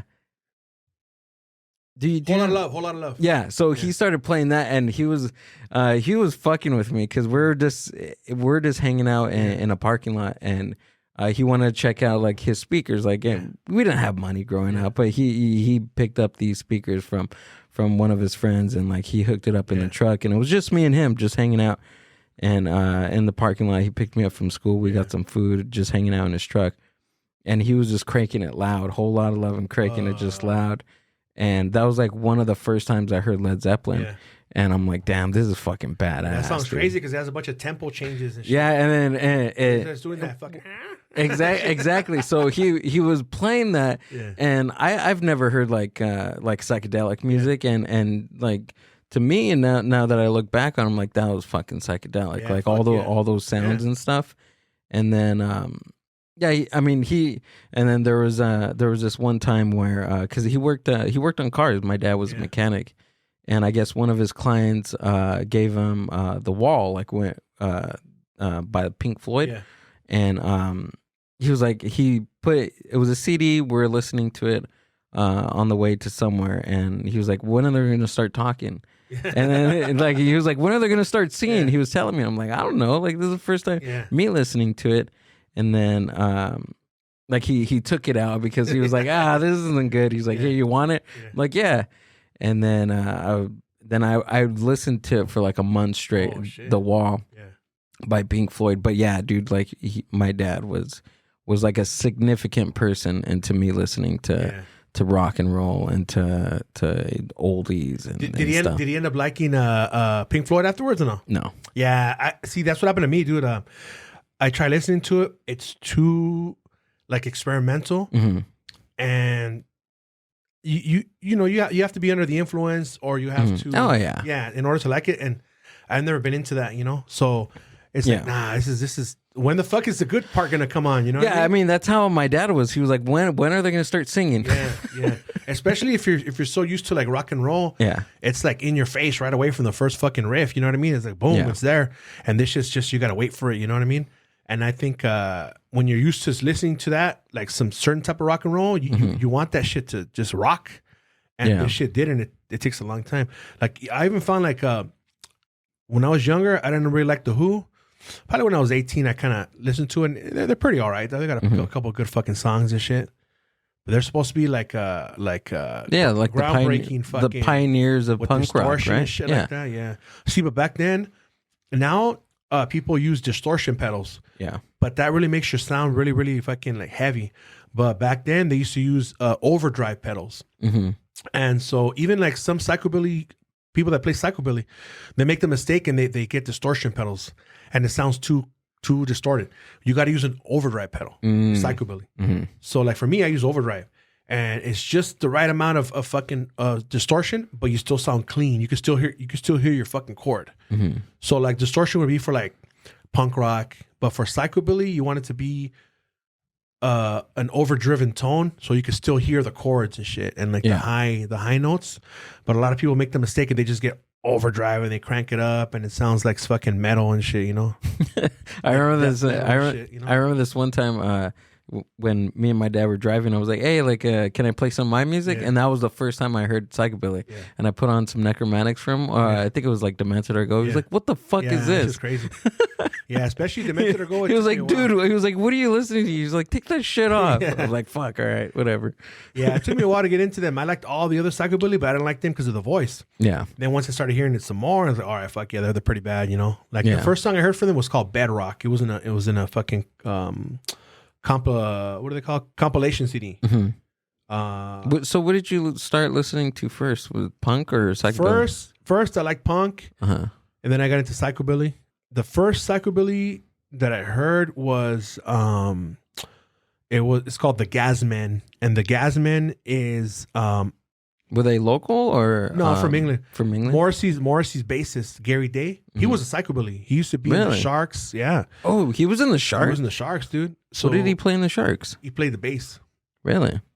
Who else was he in? He was in a couple psychobilly bands, dude. Oh no, he was in the Sharks. He was in the Frantic Flintstones. He was in the Frantic Flintstones, and not the Sharks, the Stingrays. Oh, okay. Different sea creature. Yeah. And he was a Morrissey's band. So like in 1990, he got rockabilly musicians. He got Gary Day.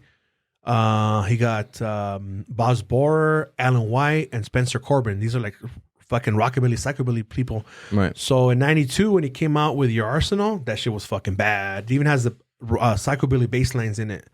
And so I picked up that CD and I got into it, dude. And then after that, I bought a rockabilly CD, which was the Polecats. And then I got Polecats are sick. I got into him. Like Boz Borer, I met him. I guess a picture that I posted recently where I met him. That's Morrissey's guitarist. He's not in the band anymore because ever since that COVID shit happened, his wife got kind of paranoid and he stopped playing. He was getting kind of old too, but that fool was the longest member. He's with Morrissey from 89 to maybe a couple years ago. He stopped because of maybe like last year he stopped being in the band. But now they got that dude, Alan White used to be the guitarist. Morrissey kicked him out like in 2004, but now he's back. He would still do some songwriting, but now he's back in the band. He's fucking good, dude. Really? Yeah, he's a rockabilly, psychobilly guitarist. So when they play songs and he plays them, they sound good because he's a really good guitarist. I think I was like the only one out of my group of friends in high school that didn't listen to the Smiths or Morrissey. Damn. I just never gave him the chance. Yeah. Up until now. That shit, but I swear to God, dude. All that shit is goes hand in hand, dude. It really does. From the lyrics to Morrissey was actually the president of the Cramps fan club. Really? What? Yeah, dude. Yeah, he was. He was. Yeah, and he was gonna be in a punk band called the Nosebleeds. He was gonna be a singer. Morrissey? Yeah, Morrissey. He was gonna be a singer for the Nosebleeds, and the girl from the Sundays, she was gonna be the singer for the Smiths. Have you heard of the Sundays? The Sundays are fucking. You should check them out. Everyone who's listening, check out the Sundays. The Sundays. Check out the CD. It's called Blind. That one's really good. They sing that song, Here's Where the Story Ends. Okay. It's a good song. But yeah, they're good, man. They sound like the Smiths, but a girl singing. Oh, really? Yeah, but more like acoustic in the background. They're fucking good, man. Like they're a mix between like Magic Star and the Smiths. Okay. With the girl singing. They're fucking bad. The Sundays. But she was going to be the singer, but they found Morrissey fucking ran into Johnny Marr. You know who's good? Angel Olsen. Who's that? Angel Olsen. She's a really good singer. Yeah, I think she's English. She has some really good stuff. Is she old or some new shit? No, she's young, but it's like old. She has a good a good vibe. Yeah, she has a good sound. She has good vibes. She has good vibes. Yeah, no, she's good. I heard her she was on some like radio station, and she played live on the radio station. I'm like, oh man, she's good. Yeah, she's really good. You know what? There's another one that I discovered that's a new singer, and I just kept playing that shit over and over and over. She plays there's the song that I like. She actually plays acoustically with a keyboard, but like with like no one else. It's just her by herself. Let me see if I can find it. And I'm not gonna play it on here, but just the name so people could check it out. She's fucking bad, man. It's like a weird name for the band. It's not really something where like it's just like her name. It's just like a phrase, you know, because a lot of people name their bands like a phrase, you know. Oh, by the way, the Cannons are gonna be nothing near to what I listen I'm expecting to. Or? No, yeah, exactly. Nothing near to what I listen to. What does it sound like?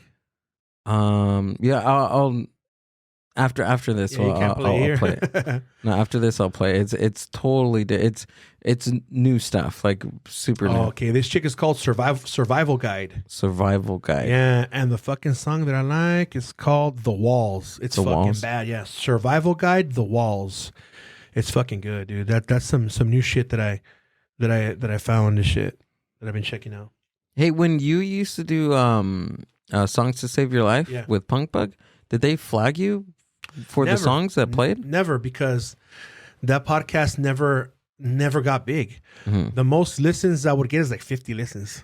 So that's part of why I stopped doing it too. And it, you know, and it's also because the idea that I had was like it was supposed to be songs to save your life, like songs that maybe like no one's ever heard before, you know, not really radio songs, you know. Oh, okay, I see. And it's kind of difficult to have the same vision, you know what I mean? Like the songs that he would bring, they're different from what I would bring, you know what I mean? And then just too, because I didn't get enough listens, like why the fuck am I'm risking this shit, you know what I mean? It's under my name. Yeah. I can get in trouble. Yeah, playing for playing the songs. Yeah. So that's why I kind of stopped doing it. I continue doing it on the Patreon, which thanks for bringing that up. You remind me I should keep doing it, but on the Patreon. No one's gonna hear it unless Patreon won't. Yeah, no one hears it. They'll flag it? No one hears it unless fucking the singer fucking says, hey, fuck that, you know? But nobody hears it. Only the people who subscribe. That's why Patreon, they actually got in trouble because they had fucking child pornography on there. What? Yes. They got in trouble because nobody can see your content. Nobody looks at it. Just whoever subscribes to it sees it. Right? So you can fucking put someone's music. You can fucking be playing somebody's podcast on there, and they won't know. I can literally grab your podcast and play it on my shit, right, and give it to people. Yeah. No, you'll lose followers if you do that. I can get your Patreon shit and put it on mine. Damn. And no one's gonna know, and I'll be getting money, getting money for it. You know I need to do Patreon. I don't know what to do yet. What you should do is what's your idea? What I would do is do audio. Well, where do you get the most listens, on audio or video? More views, more hits. Audio. Okay. Mm-hmm. What I would do is do your podcast strictly audio, and the Patreon be video. Yeah, that's what I'm gonna do. Once I was thinking that too. Once this weather changes and we have more light, once the time changes, like in what is it, May? In May, I think, or March. Yeah, spring. What is it? Spring forward or fall back? Yes, this is the last time it's gonna happen. They're not gonna do it anymore. Really? They're saying, yeah. So what I want to do once there's light, I'm gonna. Them are saying. Yeah, them are saying it. Once that comes back and there's light, then I'm gonna be recording it. Recording my episodes. Oh, the video? I do it at the park, But that way, and I'm gonna put the video for the fucking Patreons for like a week, and then put it on YouTube. There we go. Yeah, I'm gonna do that. No. I said I was gonna say strictly Patreon. That's what I'm gonna do. But maybe by May, if shit gets better and I can actually talk about happy shit, and people actually fucking appreciate the podcast, then I'm gonna give it to the masses. But for right now, it's gonna switch. So I'm gonna do one episode, and I'm gonna talk about how, hey, you know what, I'm not getting enough listens, and it's just gonna go to fucking Patreon. And I said, you know what, if it wasn't for the Patreon, I would be stopping this completely. So you guys are lucky that if you're a fan, that I'm gonna continue to go with this because of the Patreons. If not, I would just abandon this, and I'm happy with what I did, with the time that I put into this. But I'm gonna stop it for now, and I'm gonna go strictly to music. If you want to follow me, go to fucking. I'm gonna make music now. So we're at 3 hours already. Yeah. So let me see what the last one was. Do you remember? No. Was it like 3:15? I think so. How much more filler? What can we talk about? Conspiracies? What do you got? What's new? You got anything new? Anything new? No. Yeah. Besides that fake the zombie shit. The zombie shit. Yeah, the zombie shit. There was a fucking new one, man. Let me see if I can think of it real quick. Late breaking news. Krista Sparks. MB102. MB102, that was the last one, right? That you did? I think. September 11th. It was. Because I brought you on, and we're going to talk about... my fucking Morrissey. This is one of my favorite Morrissey shirts, dude. That's a good one. This was from the fucking... I bought it in 2000. Would you call me a poser if I bought a Smith shirt, but I only know like 2 songs? Is that a poser? No, because there's a lot of you guys out there. But this shirt is a reprint. Dude, what if I just get a shirt that just says a girlfriend in a coma? I don't know. I wouldn't be considered a poser, right? Actually, there's a band called... I know that song. There's a band called Girl in a Coma, and they're fucking good, man. Girl in a Coma? They're Morrissey influenced, and they're good. They're out of Texas, and they sing... The singer's fucking badass. Her name is Nina, and she went solo now. So they're influenced. They're not. They're influenced by Morrissey. They even say like Morrissey quiff on the song. They say, hold on. 3:05 and 29 seconds. Okay, let's beat that, dude. I say you do some karaoke, dude. No, you wouldn't do karaoke. No. Why not? Not on the show. Come on, bro. This is the Mind Buzz, dude. We don't. People tune in. We're about to do it right now. People tune in to get their mind buzzed. To get their mind buzzed, not to run away. Mind. It's Friday. Not to run away from whatever they're listening to. Oh, dude, there's on Spotify. When I go to Sam's Club, which I'm gonna be doing today because my daughter keeps bugging me because we didn't go. We haven't gone in about 2 weeks because it's fucking expensive. But my brother has a card, and we go. I buy him a gang of waffles, just shit that they can make at home with the air fryer, so don't burn down the house. And I buy like 2 30-packs of like Squirt or 7-Up. Try to stay away from the Coca-Cola. Okay. So when we're leaving, there's a man there, and he's an Elvis impersonator. And I know because I seen him at Toyota one time, and I'm a big Elvis fan, right? So I saw him, and I'm like, oh shit, I know this fool. This fool's an Elvis impersonator. So I told my daughter, I'm gonna start singing right now. Yeah. So I started singing a cappella. And no, first time I saw him, like, hey, what's up? How's it going? How you doing? And he's, oh, what's up, man? Hey, man, you're fucking Salvas. Yeah, he got all happy because I recognize him. And I took a picture with him and shit. I posed with him and shit. And that fool has chains. He has like a fucking small. The chains go all the way down like this, and they go in order. They go like this, like one after another. Dude, layered all the way, beautifully fucking adorned. Yeah. And we took a picture. He was all happy. Hey man, send it to me. Fucking, I sent it to him. He's all happy. Showed his wife that I recognize him and shit. I'm posing with him like that, right? And then when I went the next time, I told my daughter, hey, I'm gonna fucking sing right now. So she pulled out her phone. She didn't record him. She's recording the floor. Yeah.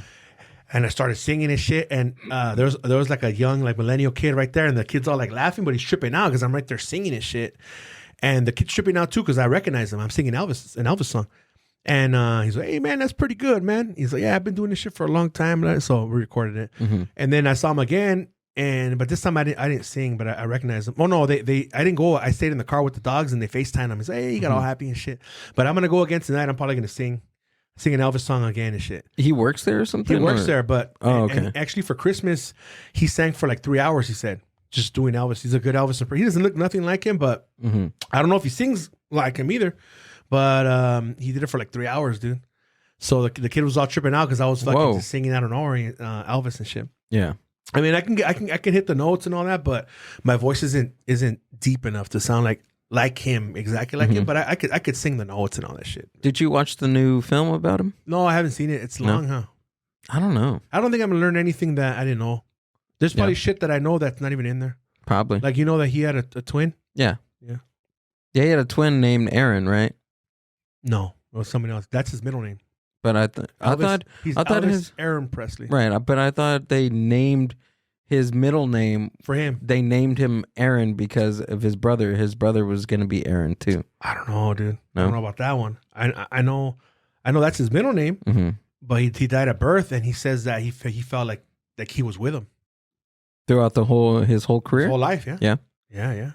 He looked a lot like his mom. He didn't look like his dad. Yeah, that movie was just, I don't know. There was just sucks. A lot. There was just like cinema. They just made it wasn't like, I like autobiography movies that are simple, that they're more focused on the story of the person that they're trying to portray. But this one was just like, it was very cinematic, and just the music that was in there was kind of like, was it good? It was way too like overplayed and it wasn't licensed, so they had to make it themselves, right? I don't know, but it was just way over the top. Like for the Johnny Cash one, they had the homie singing. He did a pretty good job. Joaquin Phoenix? Yeah. Oh yeah, absolutely. There's people that actually bought that fucking album. Yeah. And they liked it. Mm-hmm. I mean, I wouldn't have done all that. But now that was a really good actor, man. Joker. Yeah. Fucking that one. I just recently watched that one. Have you ever seen it before? Yeah. It's fucking good. Yeah, I watched it. That's the film. After. That's not a movie. That's a film, dude. Yeah, I watched it like a few weeks ago again because it was so good. My favorite part, dude, is when he's like, "Oh, I forgot to punch out," and he starts fucking punching them. That's fucking bad, huh? And then when he kills that dude and the midget thinks he's gonna kill him too and shit, he just starts laughing. That's a fucking. I love that movie because it shows you why he is the way he is because of the life that he had and the mental illness that he has.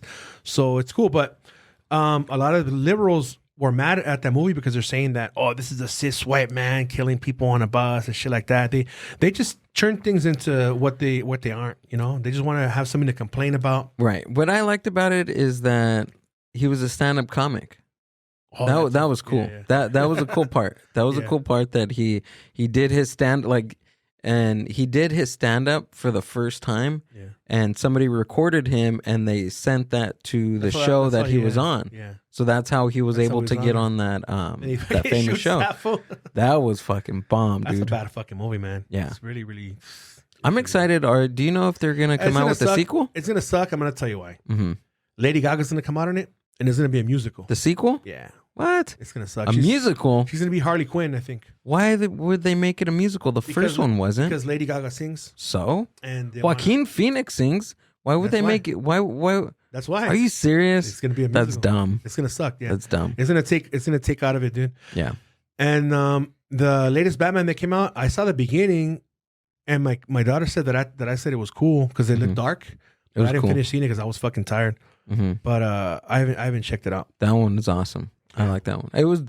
That one was more like a dark detective type of movie. Oh, okay. It was like what I like walked away after and I was like stupid blown when I went to go see it. I like going to the theaters. I like going by myself, and I take like a little edible, go to the theaters, watch it by myself. Does it make you sleepy? No. It makes me paranoid. Oh, okay. Yeah, that's not a good thing. No, but I enjoy the movie.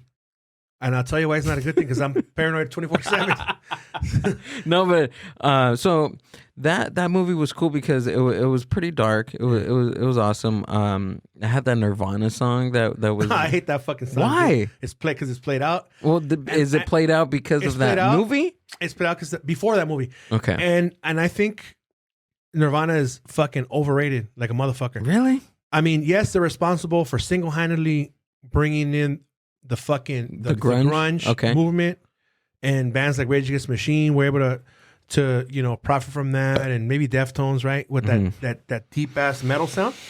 But I think they're overrated, dog. Like, to be honest with you, and I've owned a CD before. I had In Utero, and I liked it. It was fucking good.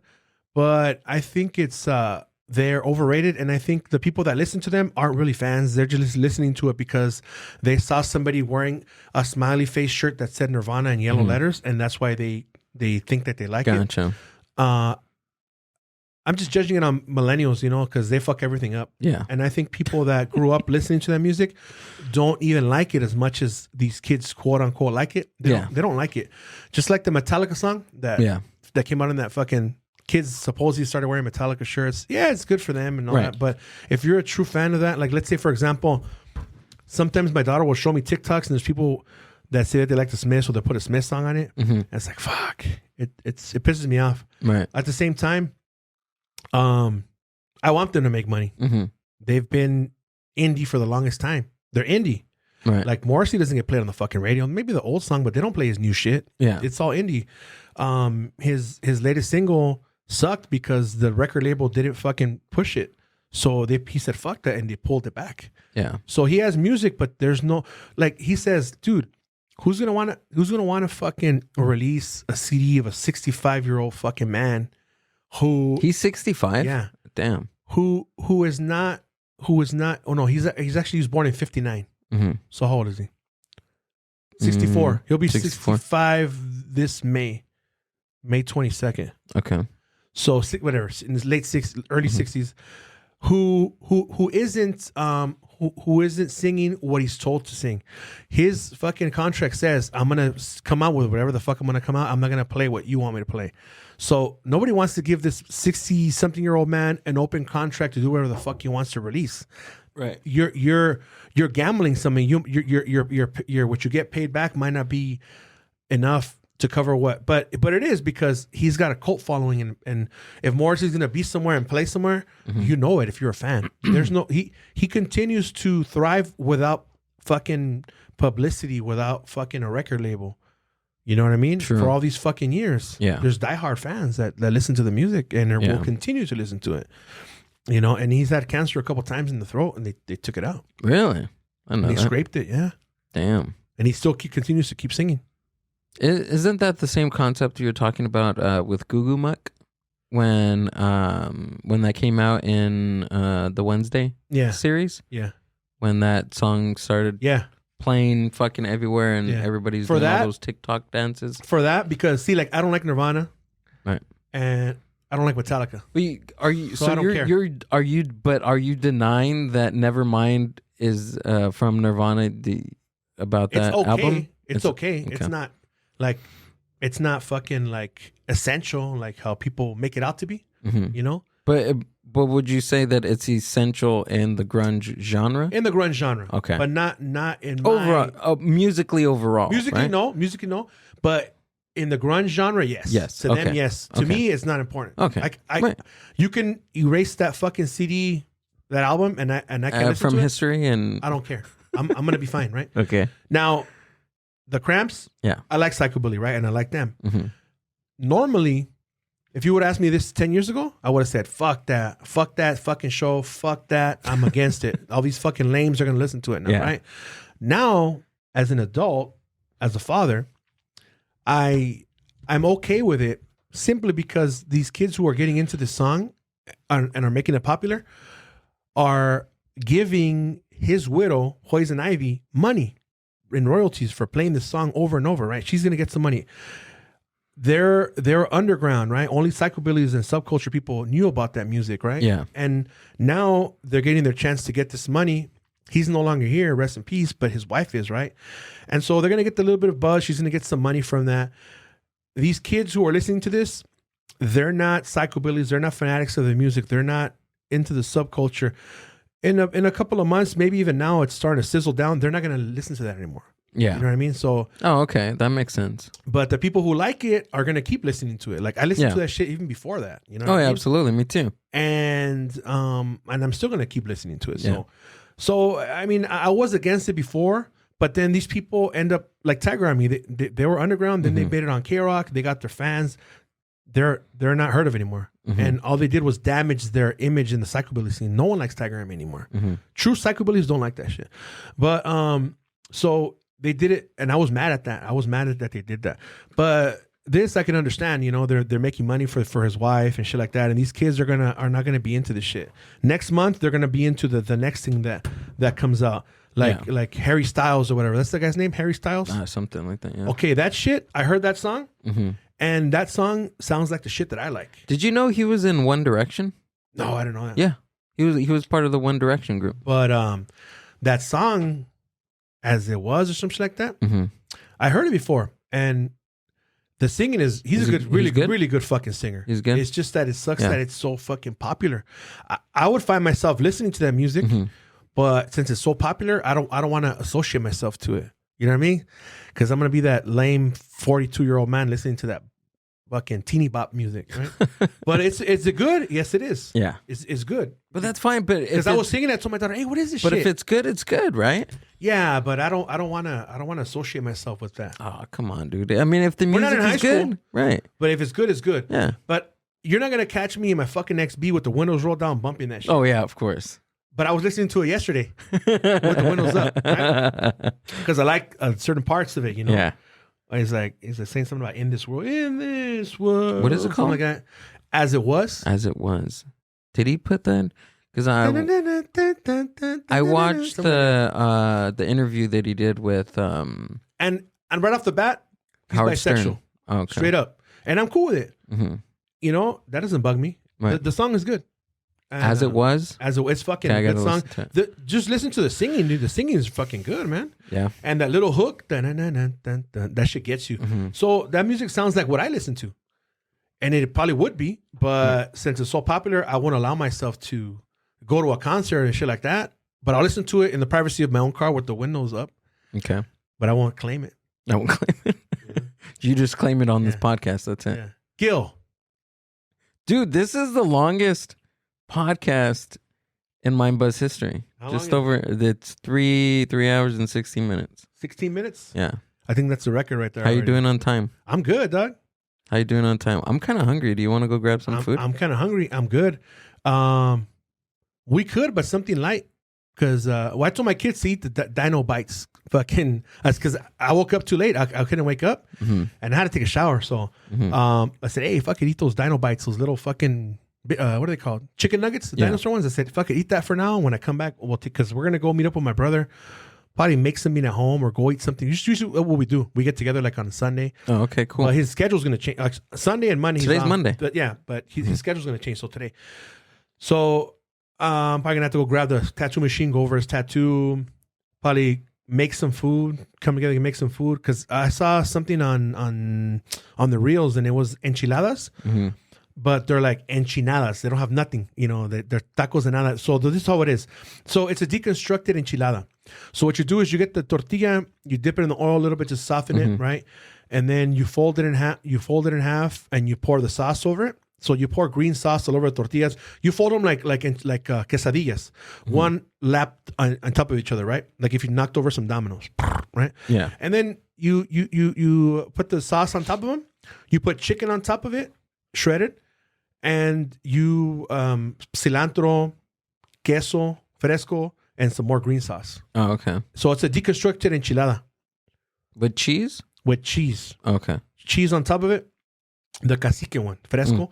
So they're folded in half. Chicken. It's just deconstructed, and it's fun to eat because and I was like, damn, that looks fucking good. Mm-hmm. There's also some that are called enmoladas. Enmoladas is mole, made out of mole. And these are really, I've seen them somewhere else, and they're called tacos de nada. So it's a deep fried taco with nothing inside of it. Mm-hmm. And what you're doing is you're putting the toppings on top. Oh, okay. It's a deconstructed open-faced taco. Yeah. Open-faced enchiladas, enmoladas, whatever. Mm-hmm. But it looked really, really good, man. And the sauce actually looks like a fucking canned sauce. Mm-hmm. But you can actually make those sauces taste authentic. All you do is put them in the blender, add a gang of garlic to them, and serrano and some cilantro. Mm-hmm. Then they fucking taste good. With the canned sauce. With the canned sauce. You just gotta spice them up, up the flavor. You could even put a little bit of chicken bouillon in there. There we go. Yeah, I cook also, by the way. I didn't talk about it, but I can cook pretty good. Cook, fucking everything, dog. Cook, tattoo, cut hair, fucking mechanic, everything, dog. All rolled up into a podcast. Into a podcast, dog. Exterminate. Fucking, what, and then coming soon in June, fucking stylist for the podcasting hard hitters for the major league. Hey, but seriously, we should talk to this fool about it. And do that. That would be awesome. Do a fucking makeover video. Even if he just buys enough for a couple of outfits, I'll take him to Ross or the thrift store. We'll find some cool shit, Yeah. But I want to cut his hair, fucking style him, fucking tattoo, do all that shit. Do that. We could do that a mini series. Take a camera, record that shit. Yeah. And, it'll be content. It'll be cool, man. Take him out to Morrissey. He's gonna come afterwards, dude. That would have been cool, man. But take him out somewhere. Take him out. We'll eat with them, and seriously, it'd be fucking cool. It's a cool idea that developed here. It'd be like makeover. What's Uli? Uli's makeover. LA makeover. LA makeover. LA makeover, and then Uli Ramos. Uli Ramos, yeah, man. Yeah, dude, we'll do it where he fucking gets a haircut, a tattoo, a podcast, all in one fucking day. That'd be fucking cool, man. Yeah, yeah. When is he gonna come out? He's coming out in June. June, the second week of June. Yeah, yeah. You know what? I mean, it sounds like a joke, but when I was working at Toyota at the dealership, we used to have to dress up and shit. And I like dressing. Yeah. Like right now I'm wearing whatever, jean jacket, but I like that. Wearing a tie, fucking looking nice. That's cool. You feel good, dog. Yeah. You know what I mean? And so around that time, luckily I was kind of watching what I was eating. Mm-hmm. I was about this size, maybe a little bit lighter, but just a little more tight because I was doing like the perfect push-up. You ever heard of that shit? Yeah. That shit. I remember those. Shoulders, everything. So I was doing that. So I was looking good with the clothes. And even one of my homies, it takes a lot for another man to tell you, but he's like, hey, you know what, man? Like for a big dude, dog, you dress nice, dog. You know how to dress, and the clothes fit you right. And that's because I was tailoring my clothes. I would buy a shirt that buttons up here and it's big on my shoulders, and then I would taper it down like my body like that. And so everything was fitted, my pants and shit. So I had a couple homies that be like, hey dog, can you go with me at lunchtime to Ross? And I'd go with them and I'd show them, hey, buy this and buy that. I'd put outfits together for them, Right. So it's cool. And I would do it for free, just go catch lunch. My son too, like when he has like when he graduated and shit, or like let's see if he's got to go somewhere important, I'll fucking put together an outfit for him and shit like that. Right. It's fun, dude. I like helping people out like that and shit. And also when I cut hair, everyone's hair when I cut their hair, I cut a pompadour, but they don't know it because that's a gentleman's haircut. It's an old haircut. Mm-hmm. By you cutting it like that, they can comb it many different ways. A pompadour, you can style it sideways, you can slick it back, you can part it. But I always cut hair like that because it's a gentleman's haircut. Yeah. Now, if you want to pump it up, that's a different story. But everyone's hair, they don't know that, but I cut the hair like that, like a pompadour. Yeah, Yuli needs it. Yeah. I'll hook his ass up, dude. So Yuli, if you're listening, I know you are. Let's get that going. Yuli's LA makeover. The LA makeover. Yeah, dude. Fuck yeah. Haircut, tattoo, podcast into one. It'd be fucking bad, dude. Jose Ramos. And we'll go eat too. Jose Ramos. I know what that means.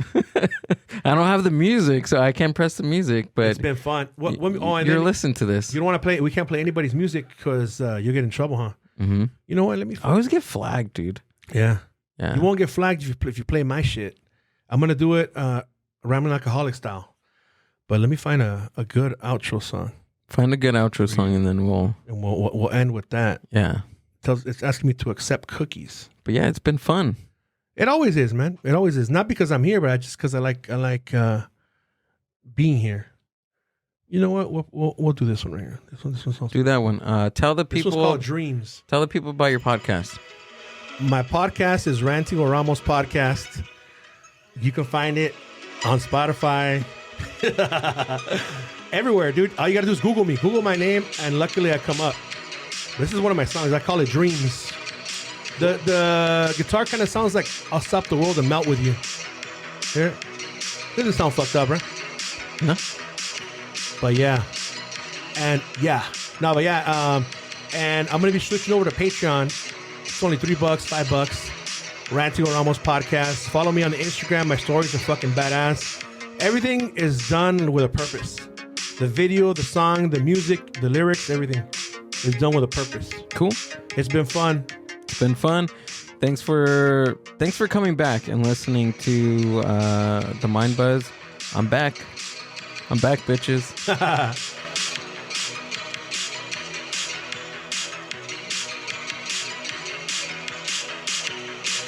How long do you have on that thing? On this? Yeah. It's long, dude. I'll fade it out right now.